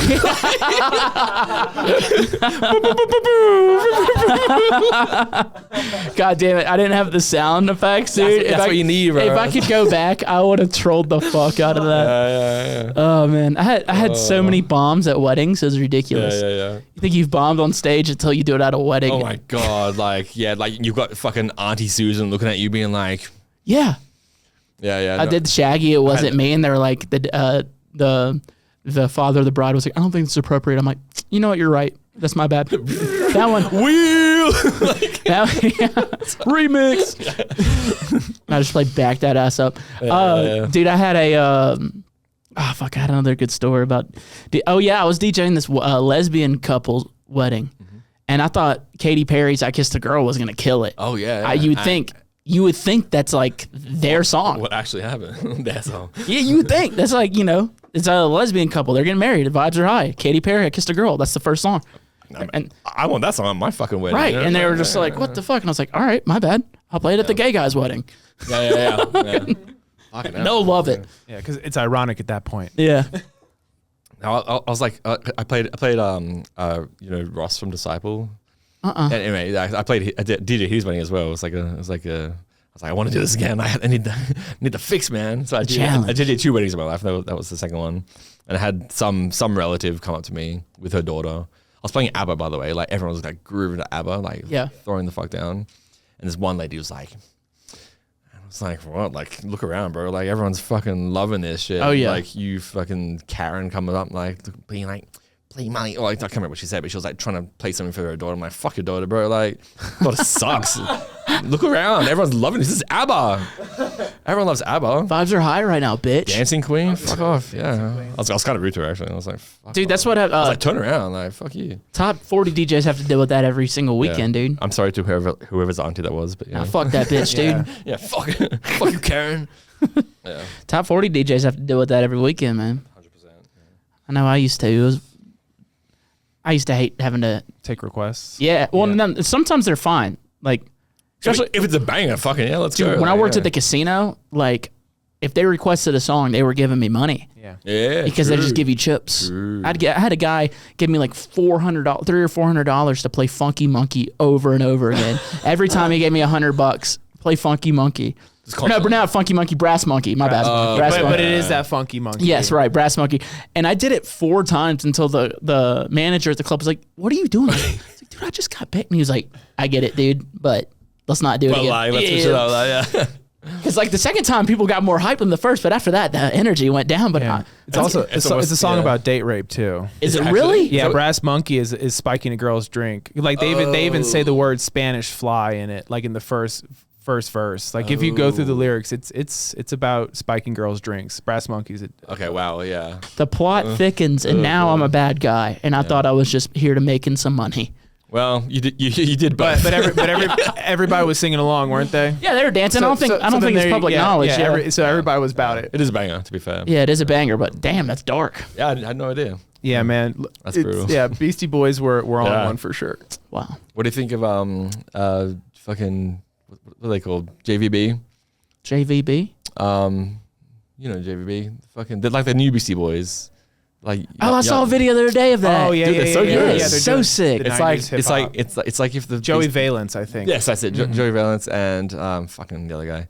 But like, dude, it's so sick. Yeah. Man. I saw a video for it literally the other day, and it just captivated me. I was like, I was locked. I was like, this is awesome. The Beastie Boys were like current. Like, yeah. It was really neat, man. fresh, yeah. And a great way to tie that in, I actually saw them tweet earlier today that Joey Valence he tweeted the Nero album. He said if it wasn't for this album, that I would not be doing music. So They love dubstep. Like they came to Lost Lands Wow. just to hang out and shit. Yeah. I wonder how many like I don't even know, like I guess I'll say celebrities, like even like different type of like artists, musicians, celebrities, football players, maybe even NFL players, where it's like that go to Lost Lands or like Fucking EDC. McLovin went to Electric Forest. Wow. He's like a music festival goer. Like Fuck yeah. I know like most of them go to Coachella. Because it's like the cool Coachella, because it's like the cool thing to do. But like, I wonder how many of them are like really into it. They're like, yeah, I'm going to the festival this weekend. It's the off season. Blah blah blah. Do you know who's like? I don't know if we can include this on the pod, but like, you know who's getting really into fucking music? Actually, we could include this. Who's getting into music production? At Kevin, the guy who invented Instagram. Like he's like following like all of like the artists and shit. Like yeah, and sending us music and shit, and like downloading our sample packs and stuff. It's like Kevin, like the guy, he's like a billionaire. Like Wow. Yeah. Wow. Yeah, fucking weird. Like, That's yeah. wild. He followed me the other day and it's like buying sample packs and shit. I'm like, all right, dude, give me some money, give me more money. Give me more money. Actually, this pack went up like $1 million. So come on, Kev, big Kev, let's Hey, go. this money's nothing to me. Yeah, yesterday's price is not today's price. Yeah. Yeah. Mates rates, bro. Let's go. Damn. I don't know. I'm just curious about that. Like when you're at like a Lost Lands, like how many football players you think are out here, are, like movie stars or just low key? I mean, you seen the videos of fucking Jake Paul rocking up to Shaq's show like the day after his fucking thing with fucking Tyson. Yeah. And it's like Shaq, and he's like, he knows everyone, but then you got like 20 dubstep kids that are just kind of like, what the fuck is life right now? Yeah, Right. You know, it's like, Yeah. That's Sean O'Malley up there with Diplo or whatever. Yeah. They had during the Super Bowl, they had Tim Cook, the CEO of Apple, hanging out with John Summit and Dom Dollar when they were doing the French Quarter. I saw that. Yeah. Yeah, they were up there with Odell Beckham Jr. Yeah. It's all just like weird simulation things. It's like, what is this? Like, I don't know, man. it's the rare occurrences where like EDM reaches like mainstream like masses kind of shit. Like it's whack. I'm here for it, but, it was inevitable, man. Making music on a computer, it blowing up, and people, it was inevitable. I'm totally here for it. Yeah, amen, dude. Yeah. Now you just got to get them into metal and dubstep. Yeah. Not like I chose the two most niche genres ever to fucking like work together. It's like, shot myself in the foot, bro. Like, what a terrible career choice, bro. My poor mother. Oh no! I'm pretty sure metal's one of the biggest genres in the entire world. Honestly. Yeah, I can see it being up there for sure. It's come a long way. Like from the stigma of like, you know, like what our parents still think of metal. Like That's fair. Hail Satan! Like it's like what? Metallica did 1 million people in Russia. You know, Dude, it's That's insane. nuts. And now you have like, you know, Sleep Token selling out the Wembley in a day. So like everything. Yeah, and it's, I don't even know if they're metal, but they categorize. It touches on it. Yeah. Yeah, It's just good music. great music. It's good music. I don't know, how metal do you get, bro? Out of 10. Yeah. Me, I don't know. I don't have long hair, so like I can probably only ever get to a 5, can't I? Maybe it's like an attitude thing, you know? it is. Have you been? You know, have I like 10 used to have would long be decapitating a bat, Done. and then one would. Not. I did that this morning. What are you talking about? There you go. Yeah. I used to have long hair, probably like your length. Yeah. Hell yeah. Or like your mullet length. Like, Fuck yeah. yeah. Dude, because I was listening to your tunes today before we did this pod, and Not the album though. You should be listening to. You never sent it to me, jackass. But one thing I probably should have went and listened to our old podcast because we did it through Zoom during COVID. We did, yeah, COVID, yeah. Yeah, and I don't even know if we've touched on some of the subjects. It was just so like 4 or 5 years ago. What did we talk about? I can't remember. I don't know. But anyway, so I was listening to your tunes today, and I was just like kind of just marveling how great of a mix down and how perfect everything sounds. Because the fact that you're able to put, you know, it's not the easiest thing in the world to have like, you know, obviously there's people good at it, yourself included, but to have instruments, like heavy instruments, vocalists, like almost sound like a whole band, and then it still has like a drop that's all cohesive and dance music. And that's very appealing to, I imagine, a lot of young bands or just bands who are looking for a good producer for their albums. Because I mean, I feel like most bands these days, either one of the band members is the producer or they sit down with the producer. Yes, that's very true. Have you had any bands contact you like, hey, I want to do an album with you? Yeah? Yeah, they have. Like it's never been any like notable names. So like I'm always just like that kind of project is like a huge endeavor, you know, and it's like I can't really justify it unless I'm like charging like proper rates, you know, kind of thing. So I haven't actually done it yet, just because like, you know, I'm still doing my own fucking solo project, you know, which I can't really, you know, stray away from too much without, you know, because I feel like if you be an engineer / producer for like a band full album, that's months of your life. Like, yeah, I just don't really have right now. Mm-hmm. I think like it's definitely an option for the future, definitely. Yeah, it's just, I don't know, it has to make sense like financially as well, you know. It's like, it's a balance, you know. But like if a Bring Me the Horizon came knocking, you'd be like, it's on. Dude, it's fucking funny. Like, I mean, like Jordan, fucking, his name is, he was like the producer for that band, and then they've obviously outsourced and found someone cheaper and like kicked him out of the band and all that. But like he's now producing like Poppy. She's like he's like Poppy's amazing. He's like producing like artists like that and like he's got the chops for sure. no, he's got the production skills. He can obviously play multiple instruments and You sing too. Hold a tune. he can also sing. He can sing. So I mean, yeah, inspirational. It's like I don't know what I want to do with like production going forward. I mean, in the next, I'm talking like 10 years, like timeline kind of thing. It's like that's definitely an option, but it's like how do we even start on that shit? Yeah. I don't know. But like if a Bring Me the Horizon came up to me, I mean, fuck yeah, dude. That'd be so nerve wracking. I had fucking Ollie Sykes message me actually to work together like years ago during COVID. Actually, it was like I remember our agent told me about this. I didn't want to bring it up on the podcast because I didn't know if it was. This is right. He was like, "Don't say anything. I shouldn't be telling you this." I can talk about it now. Like, so like, because like he found me through my sample pack, and he was like, download a sample pack, and like it was on my birthday as well. It was like my birthday in like 2020. I wake up to this message. Ollie Sykes followed you and messaged you. You're like, bro, we should work together. I'm like, what? This is a fucking dream, bro. I'm like, what the fuck? It like, best day of my life. Like dead serious. Like, it's probably one of the most requested collabs I ever get on Twitter and everywhere. It's like probably the most requested. So then that happened. I was like, what the fuck? Anyway, I sent him like all my ideas immediately and shit like that. And then like he's like beatboxing ideas like via like audio record to me and shit like that. Like we like dead serious. Like I can show you the fucking recordings and shit. Awesome. And then that moved to like send me his like fucking number. We're like having like fucking like messages and calls and shit like on fucking like our phones and shit. And then like one day just like ghost.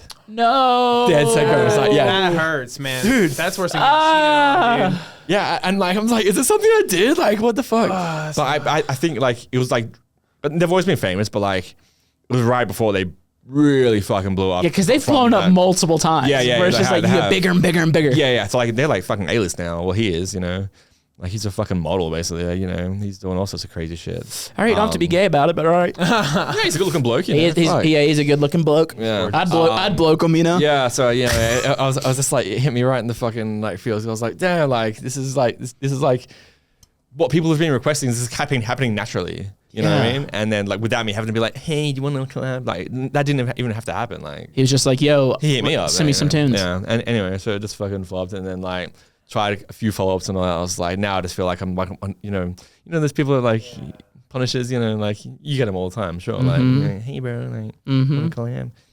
Then I was one of those people. Damn, I was like, I can't do this anymore. Like nothing ever again. Nothing. Anything being read, or is it still a chance that like is he leaving you on red? Yeah, dude. Dude, yeah, and like, I hope he doesn't listen to this, but like, oh, dude, he's a big fan of this podcast. I don't know I'm yet. gonna DM him. Oi, if you're listening, let me pay you some money or some shit, bro. Let's go. Dude, he doesn't need your money, dude. He's all like fucking Sykes.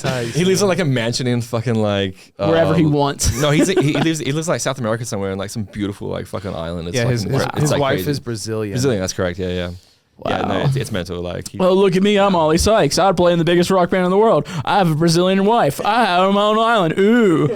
I leave people on red. Yeah. Anyway, so that happened. But yeah, it's all good. Damn, it's all man. good. Shit happens, bro. It's like you can't win them all, right? How long did it take you to get over that? Honestly. I mean, I still haven't, but like, you can't win them all, Like, I've had a lot of wins, so it's like, I should have. But then slandered it to someone with them though. Yeah. And you were like, dude, fuck. Yeah, but Slander's got a lot more pull than me, so yeah, it's big like, time. Yeah. I wouldn't feel too bad about it. I mean, I would. my Ollie Sykes story is just high-fiving him at a concert. And that's cool, and that made my entire life. Yeah. So like the fact that you got to get on a phone call with him, and he probably knew your name. That's bonkers to me, man. I'll show you the beatboxing things so afterwards. cool. He's like beatboxing like ideas, like brain farting, like talking like 20 messages in the row, just like crazy shit. Like, Were they good ideas? Yeah, he's obviously a musical genius because he's just like constantly just like yeah. Anyway, yeah, I still have the video, bro. Just like quick little high fives. So like, sick. If you got beatboxing, man, Yeah, you could sell those on eBay. I got audio clips, bro. I got audio clips. Yeah, dude. I should just fucking like take those recordings and like add them to a song and just say featuring Ollie Sykes. Featuring Ollie Sykes beatbox. And just like tag him anyway, like fuck it. Yeah, dude, let's bully him into doing a collab with you. Yeah. He's gonna be on the song whether he likes it or not. Like, I've got your voice recordings, bro. Oh man.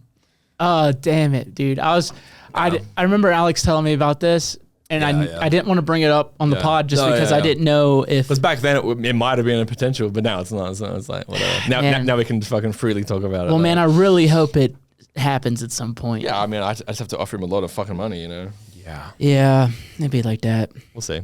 Maybe one day. Maybe one day, dude. I'll pray for you, man. Maybe that'll help. Maybe one day Twitter will get its, its win. Yeah, everybody listening to this podcast right now. Yeah, go tweet at least. Yeah, for real. Legit. Tag Ollie Sykes and be like, dude, you got to make a song with PhaseOne. Yeah, it's what the people want. I love Ollie Sykes. It's literally the most requested thing. It's like that and like Sullivan King and like you would make the most sense. That, you know, it's I think out of any producer, you make the most sense, and 100%. It would sound the fucking best.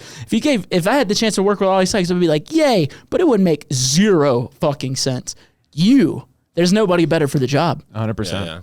100% agree. Yeah, and if you tag him, send the timestamp as well, so he doesn't have to get lost in the whole podcast. Or hey, Ollie, welcome to the Don't even tag him in the pod. Just tag him on Twitter. Do the fucking collab. Do the collab, bro. I'm rooting for you, brother. I'm on your side, dude. Me too. I'm team PhaseOne right here. Yeah. That'd be so cool, man. All right, before we get into fan questions, gotta ask, what was it like working with Escape the Fate, dude? I know I mentioned it earlier. I grew up massive Escape the Fate fan. Love them. Yeah, I think it's just cool just to like. It's nostalgic and I feel like these days, like being a fucking like born in the 80s person, like I feel like most things I do is for nostalgia. Gaming, I do for nostalgia. Like I don't really play any new games. I play all the old games I used to play as a kid. Zeldas, like all the original Zeldas and shit. Music, I listen to like a lot of old music. It's all nostalgia. Like it's the same concept, you know. Mm-hmm. I don't know, that's just me though. How hard was it to get that together? Which part? Escape the Fate. Like, hey, I want to do a track. We just have I just have a lot of connects from just being in the metal scene myself, and then just being in this industry as well. Like, there's so many crossovers, you know. Mm-hmm. Like, so like, yeah. I don't remember how they came around. Just like a manager friend introduced us. It's like, you know what I mean? It's like straight up shit. Like an EDM manager knew them, so they introduced us. You want to meet like, Craig? Yeah, it's like that kind of shit. It's like there's so many random crossovers that you don't really think, like, you know, because like we just think of like, oh, it's EDM, like we all know each other, but then like so many of us know shit that's like completely outside our realm, you know. Mm-hmm. Yeah. What? Yeah, it's no big deal to you, it seems like, which is wild. But like, if well, I mean, like that one wasn't. I was more like hyped for some other bands. Yeah, I was about to ask, what's like the band that you've worked with that you're like, holy shit? I mean, like a personal one was Northlane, just because like Northlane's so good. Yeah, they're amazing, and I think that was like a personal one, just because like we're both from Sydney, and like we've known each other like personally for like fucking 20 years or something. Because like back in the day, like we'd all just kind of play in each other's bands, like fucking around in Sydney and shit like that. You know, I'm pretty sure when they started, like the bass player was in my band, kind of thing. You know. Yeah. And then they just fucking took off really fucking quickly, which is great. So then I think that was a personal one, just from knowing them, and then like, the cool thing from like from my perspective that they do is like, they don't have to fuck with EDM, you know? So like when a band thinks outside the box, then they're like, oh fuck, like I'm open to this. Even just that is fucking insane to me. Like, yeah. Cause like when you think about like metal, especially a lot of older stuff, like there's a lot of elitists and people that just like, oh, what's this techno shit? Like they don't understand. It's like, you know, so the fact that like some bands are even open to like doing like an EDM collab is fucking amazing, you know? Right, man. Yeah. What a weird time, huh? Crazy, yeah. I mean, like it makes more sense now, but like, yeah, you know for I mean? sure. Like, but 10 years ago, like when I started doing the crossover shit, it was like, you know, it was even weirder. Yeah, it was even weirder. Yeah, it's like just getting a response was like kind of like, oh, okay, it's like, you know, yeah. Like I got, like you have to imagine I've gotten a lot of no's before, you know. Oh, big time, dude. I mean, I mean, I feel like with this podcast, I'm the collab bro guy again. Yeah, you gonna come on the pod? Yeah. A lot of no's, buddy. Do you actually get a lot of no's? Well, dude, people are busy. I guess, but like it's also like Rez. Like I'm doing Red Rocks. I'd love to, but like I got like my family, and I'm like, I totally get it. Yeah, I get it. Like I have so many people who are like, yeah, I'm doing it, and then day of they're like, dude, flight's delayed. I was like, it's fine. I travel too, but it still hurts. Things happen. No, I get it. Still hurts. Yeah. I'm intrigued that I turned up. You did, thank you. I'm intrigued that the old heads you saying like weren't really into maybe into the dance stuff, but you know, synthcore was so big even just a decade ago. They weren't really connecting with that. You know, it really depends on the band, like the person as well. everyone's different, you know. You don't have to force someone to like love EDM. Like if you don't like it, I get it. Whatever, it's your prerogative. Yeah, I can see Parkway looking at Attack like I'm not. I've definitely hit them up before. Definitely hit a Parkway before. Oh, okay. Ooh. Yeah. It's not a no, but like Okay. it's probably one for the future. Like we might have to just spend some money on it. You might have to fight for it a bit. Yeah, like we know them. I know their manager, so it's like that's already a solid in. You know, it's just a matter of getting it over the line. And that's stadium rock right there now, dude. It is now. They're huge. It is now. They're, It is now. They're Yeah, in arenas. yeah. They're like icons in Australia. Yeah, yeah. They're like top dogs. It's fucking sick, dude. They're like headline fucking, was it Wacken Festival or whatever? Like Yeah. Wakan Festival? Yeah, I remember that set. Parkway Wakan petition for 2025. Wacken. Cry me a fucking river. That's what my dad says. The Wacken Festival. I'm like, it's Wakan, father. You've been 4 years in a row. There's also Wacken, the metal festival, like the huge one in Europe. You know, Hell yeah! It's like, I didn't know that. Yeah, it's giant. It's like I don't know, like Well, what I know is 100,000 Rock caps. It's fucking huge. Like, that's yeah. crazy, Yeah. man. Yeah. It's like the biggest metal festival of all time, I think. Besides that, it's like that and Download are the two biggest ones. Like, Dude, I'd love to hear you with Paleface Swiss or like yeah. the Actually, no. Actually, funny enough, the singer likes dubstep. He was at Rampage this year. wow. Yeah. You should've- He did a song with I think Nimda or something. You should. I think. Yeah. I mean, I'm saying you should, but like, Yeah, you and should. I hate it when people do that. You should remix this. You should work with this artist. I'm like, fuck you, dude. I'll do what I want. But like, dude, hearing you with like a pale face or like the ghost inside, God, that rules so hard. Yeah. I mean, you're out in LA. You think you could like link up with like Ronnie Radke or somebody? You know? I mean, probably. I don't know. There's so many people I haven't even like thought about or like approached. You know, it's like. That's fair. Yeah, there's so many people to annoy, you know, like we're just getting started, baby. Let's go, dude. We're just getting started. Being like punish a kid, like, hey, you want to work on a song, like, you know? Yeah, I mean, these days it's mostly done through management, so it's easy. I don't have to do anything. I just have to hear the yes or no from you, know, and not have to be butthurt personally. That makes it a lot easier. Yeah, it does. Yeah. Well, this has been fun. We got to get a bit fun, yeah. of fan questions. I'd like to get should we do? Yeah, we do. Evan. Before we get into these fan questions, Andre, do you have anything you wanted to ask Mr. PhaseOne?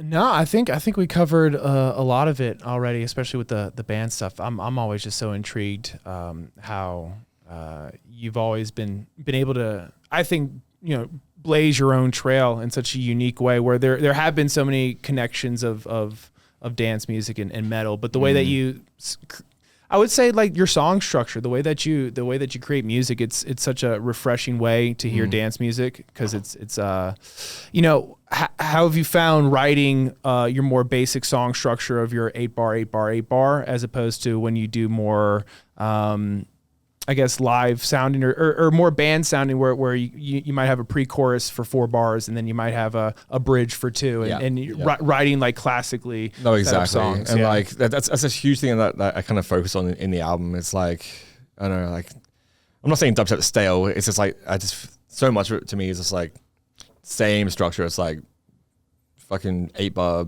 intro, 8-bar build, drop. It's just like that's it. You know? And there's nothing wrong with that. Like I do that as well. Don't get me wrong, but like I don't know. I miss the glory days where it was like when there's like the shit that made me fall in love with like this genre. You know, it's like there's those top lines that they're still nostalgia to this day. Like as we were saying before, like Nero or like, you know, anything like that. Like I feel like we're missing a lot of just like general songwriting attributes to, I know. Yeah, like a good Not bridge. saying you have to do that, but I'm just like that's what I miss personally. You know, a good bridge, a good tempo chorus, change. like if I can, anything, like, you know. So like I there's a lot of focus on that in the album, as you probably heard. I mean, I'm super stoked about how that. I don't know, you'll hear it.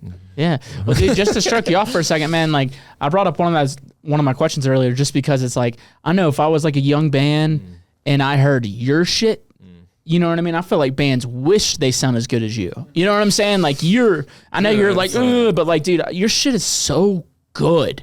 Where it's like, if I'm a band and I'm trying to like do something different, you're the guy I'm fucking going to.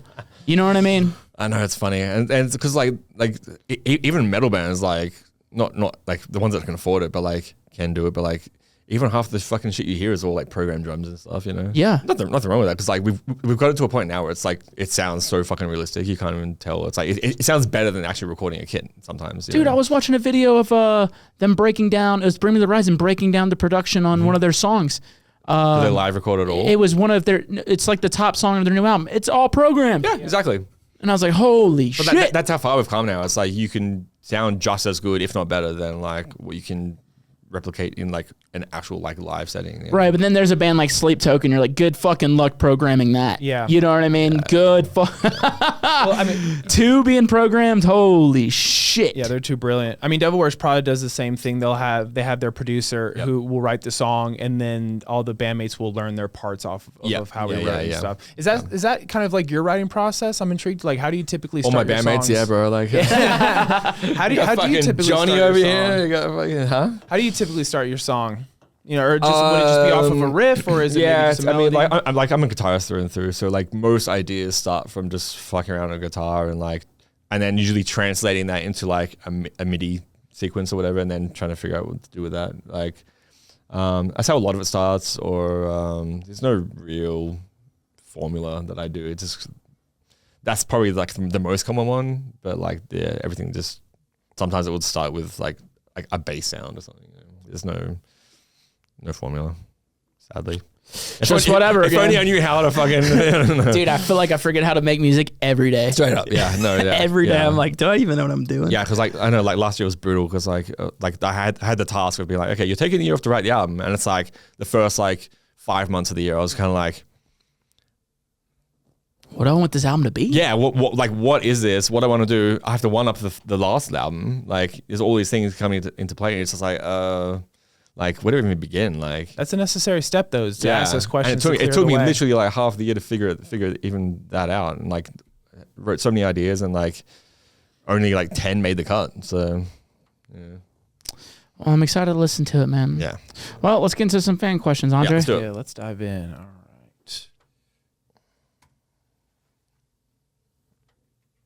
Why do you suck? It's his first day on the job. Yeah. I have this. No, that's the fan question. It's the 3. It's the 3. It's not the 3. It's not the 3. Try the one directly next to it. That one. Try that one. Nope. PhaseOne. Yeah, restart it. It's a recording? Yeah. What the fuck? It was bound to happen. Yeah. It was bound to happen. Yep. But guess what? I recovered. This is why we can't replace you, Kyle. You're too amazing. And we Andre love you. saved the day, to be honest. I got the text like 30 minutes for your coming here. Man, I hold it down for the underground, but Kyle's the fucking man. Yeah, and I totally understand for Kyle. Is he your roommate? No, it's the producer for this pod. Oh, okay, yeah, he's great, man. All right. But thank you, Andre. You gotta be. Okay, cool. I didn't know it would work like this. But hi. So my favorite artist is actually PhaseOne. So I was trying to think of a good question for this, and I think I got a pretty decent one. So I was wondering, why did you choose the giant black cicada as the cover for your Transcendency album? Thank you. He's thinking there's a deeper meaning to you. It's probably just whatever. Yeah, no, that's what I'm saying. Like, the fact that he knows it's a cicada is already plus points for him, because most people think it's a moth. It's actually a black and gold cicada. Who dat, baby? Yeah. Who dat, baby? Yeah, he's done his research. There's not really a cool story, but like we did a rebrand. That's kind of where it came from. So like we did a rebrand back in like 2018, 19 or whatever. The album came out in 2019, so we did the rebrand the year before. And we came up with like the whole new logo and like the color schemes and all that. And the new color scheme was like black and gold basically. And yeah, it looks expensive. It's like, you know, like flash. I think it works for the brand. So then when we were doing the concepts for like the album art, it's literally like it's a photograph. It's a photograph of a petrified like black and gold cicada. And just because it fits the color scheme, yeah. That's kind of how it came together. And then we were just like, that's the album cover, just that. Like, just the fucking petrified fucking... No deeper meaning. You're just like, this is cool. It fit the brand colors. And then we kind of tied like the whole... The rest, they kind of started with that, and then we tied the rest of like the singles and all that kind of around like other kind of Beatles and like kind of weird kind of looking shit, yeah. Hell yeah. I don't know, it just kind of happened like that, and it worked, and that kind of stuck. And then like there was like some like extensions of that with like the remix LP and shit like that, and then a few other singles I did as well. Like, I don't know. Fuck yeah. Yeah, I hope that answers your question. But yeah, Saints fan confirmed. Good question. Good question. Yeah. All right, let's get to another one, Andre. There's been so many times on this podcast where I've almost said Kyle. I think you did. I did? I think you have one. Okay. I don't think so. I feel like I would have called you out on that, but it reminds me whenever my mom would be upset and she'd yell at me, and she'd yell at me by my dad's name. Ooh. Yeah, or the dog's name. Ooh. Yeah, I know. I know I'm in trouble when I That's hear when the you're really in whole trouble, yeah. Mitchell. When I get a Mitchell, it's on. Yeah, no, when she's too angry, she can't remember my name. I love you, Mom. All right. Yo, what's up? It's your boy Sammy from Oklahoma, This your guy. local germophobic ass eater.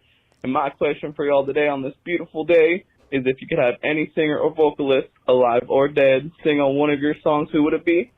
And they don't have to necessarily follow the genre or style that they usually sing on, just who would be your favorite. Thank y'all so much. Peace. Oh, but I can't say Ollie Sykes anymore. You can. Nah. Freddie Mercury.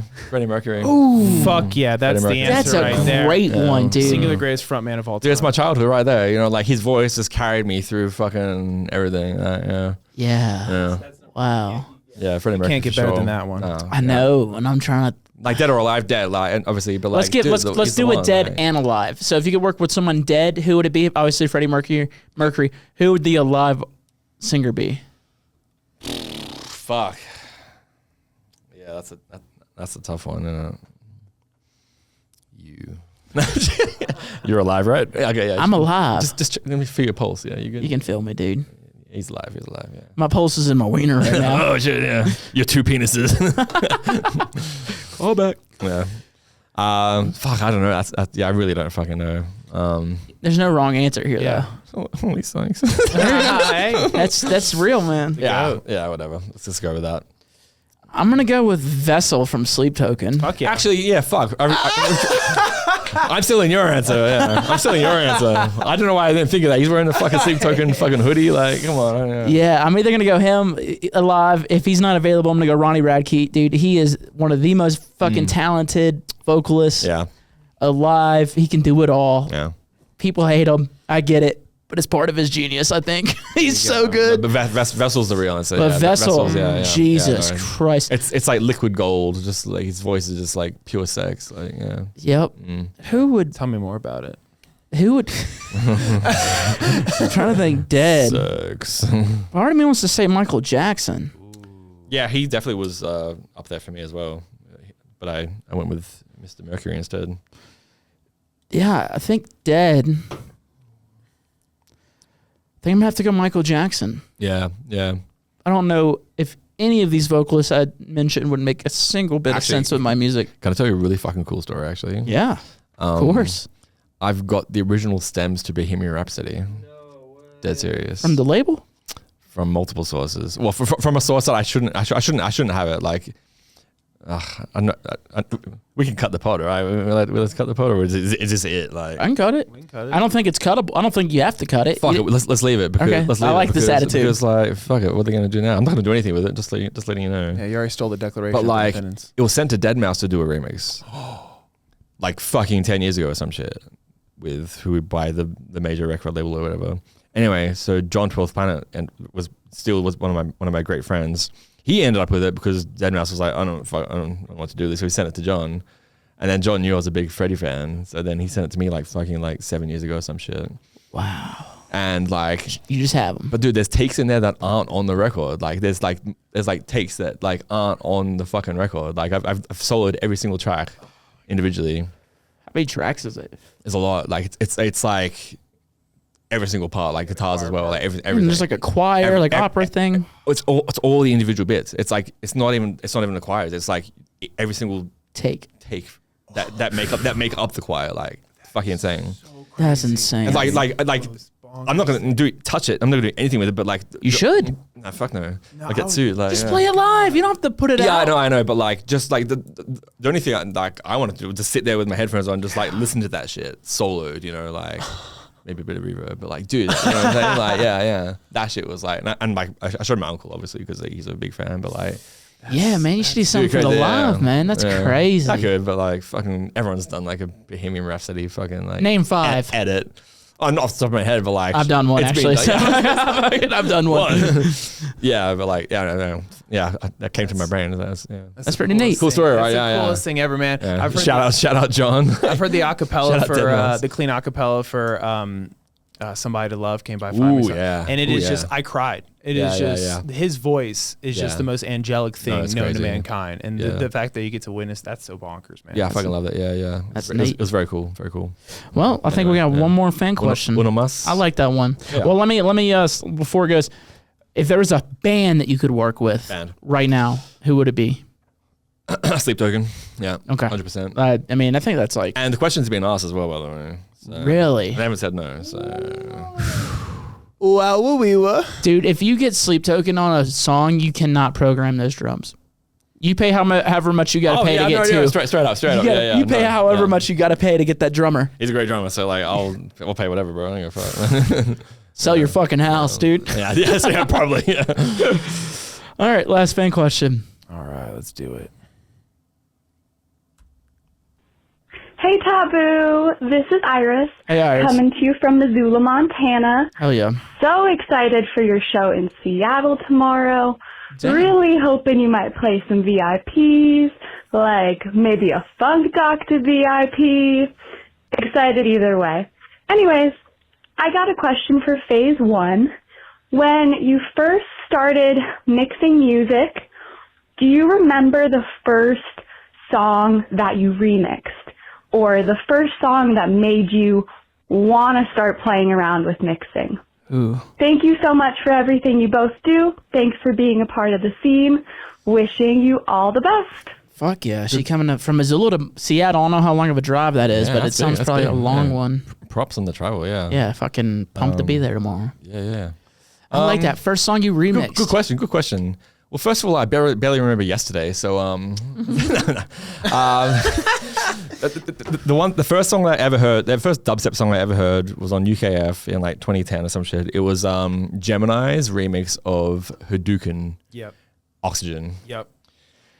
It's just like a what would you even call it? Just like a melodic song, but like the vocal, I don't know, just like resonated with me, and I was like, what the fuck is it? Because I seen all my friends posting UK videos, you know, and I was like, oh, whatever the fuck is this techno shit?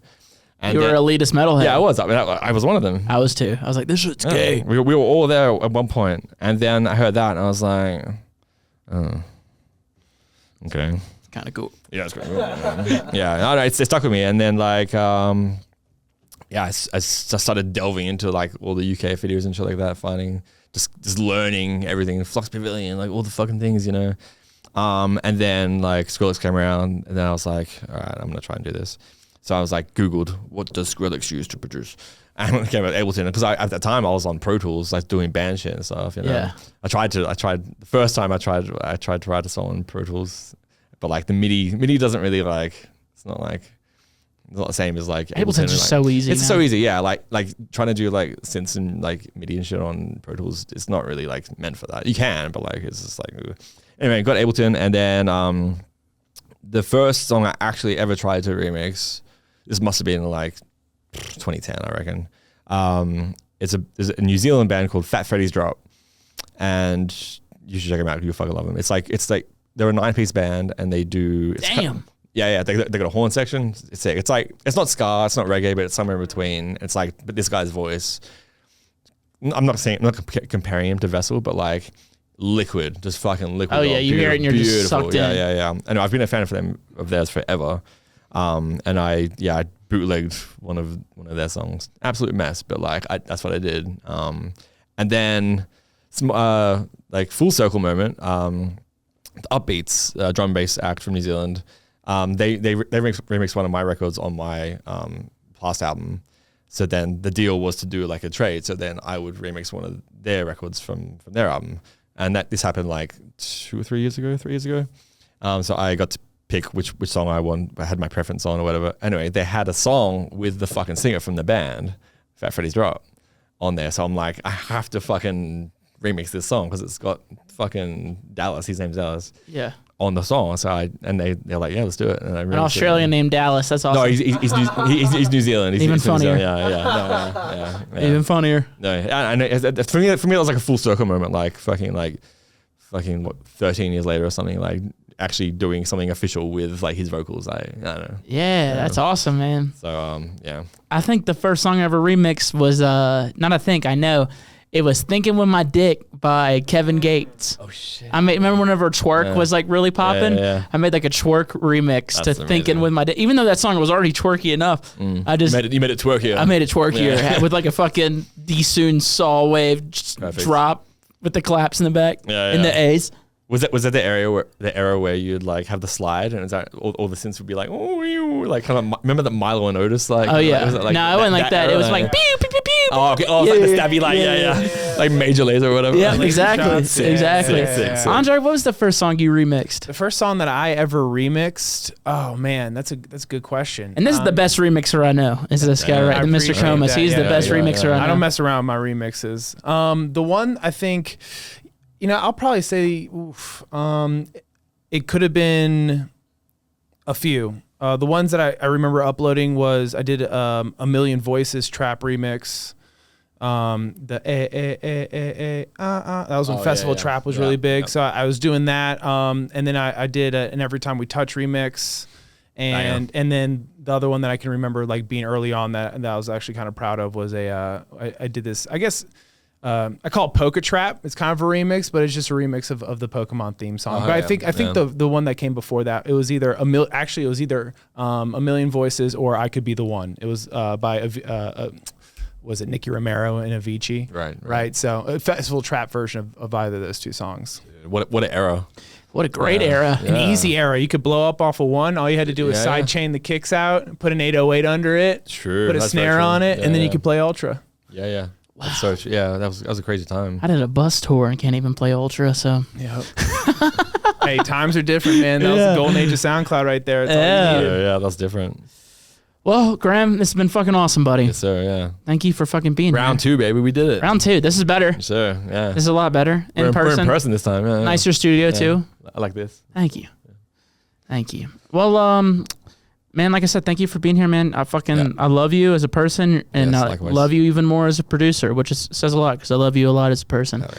Is there anything you want to tell the people before you get out of here? Thanks for watching. Big up to this man for always putting on the best podcasts in town in the EDM fucking community. Amen. Yeah. And yeah, I'm not sure when this podcast is coming out, but I think we're gonna try and do it around the album. So you should go listen to my new album, which is about to come out or is just out. So much love. Fuck yeah, man. Well, Graham, appreciate you, buddy. Yes. Andre, appreciate you. And I appreciate everybody listening to this week's episode of Talks with Taboo. See y'all next week. Peace. Peace.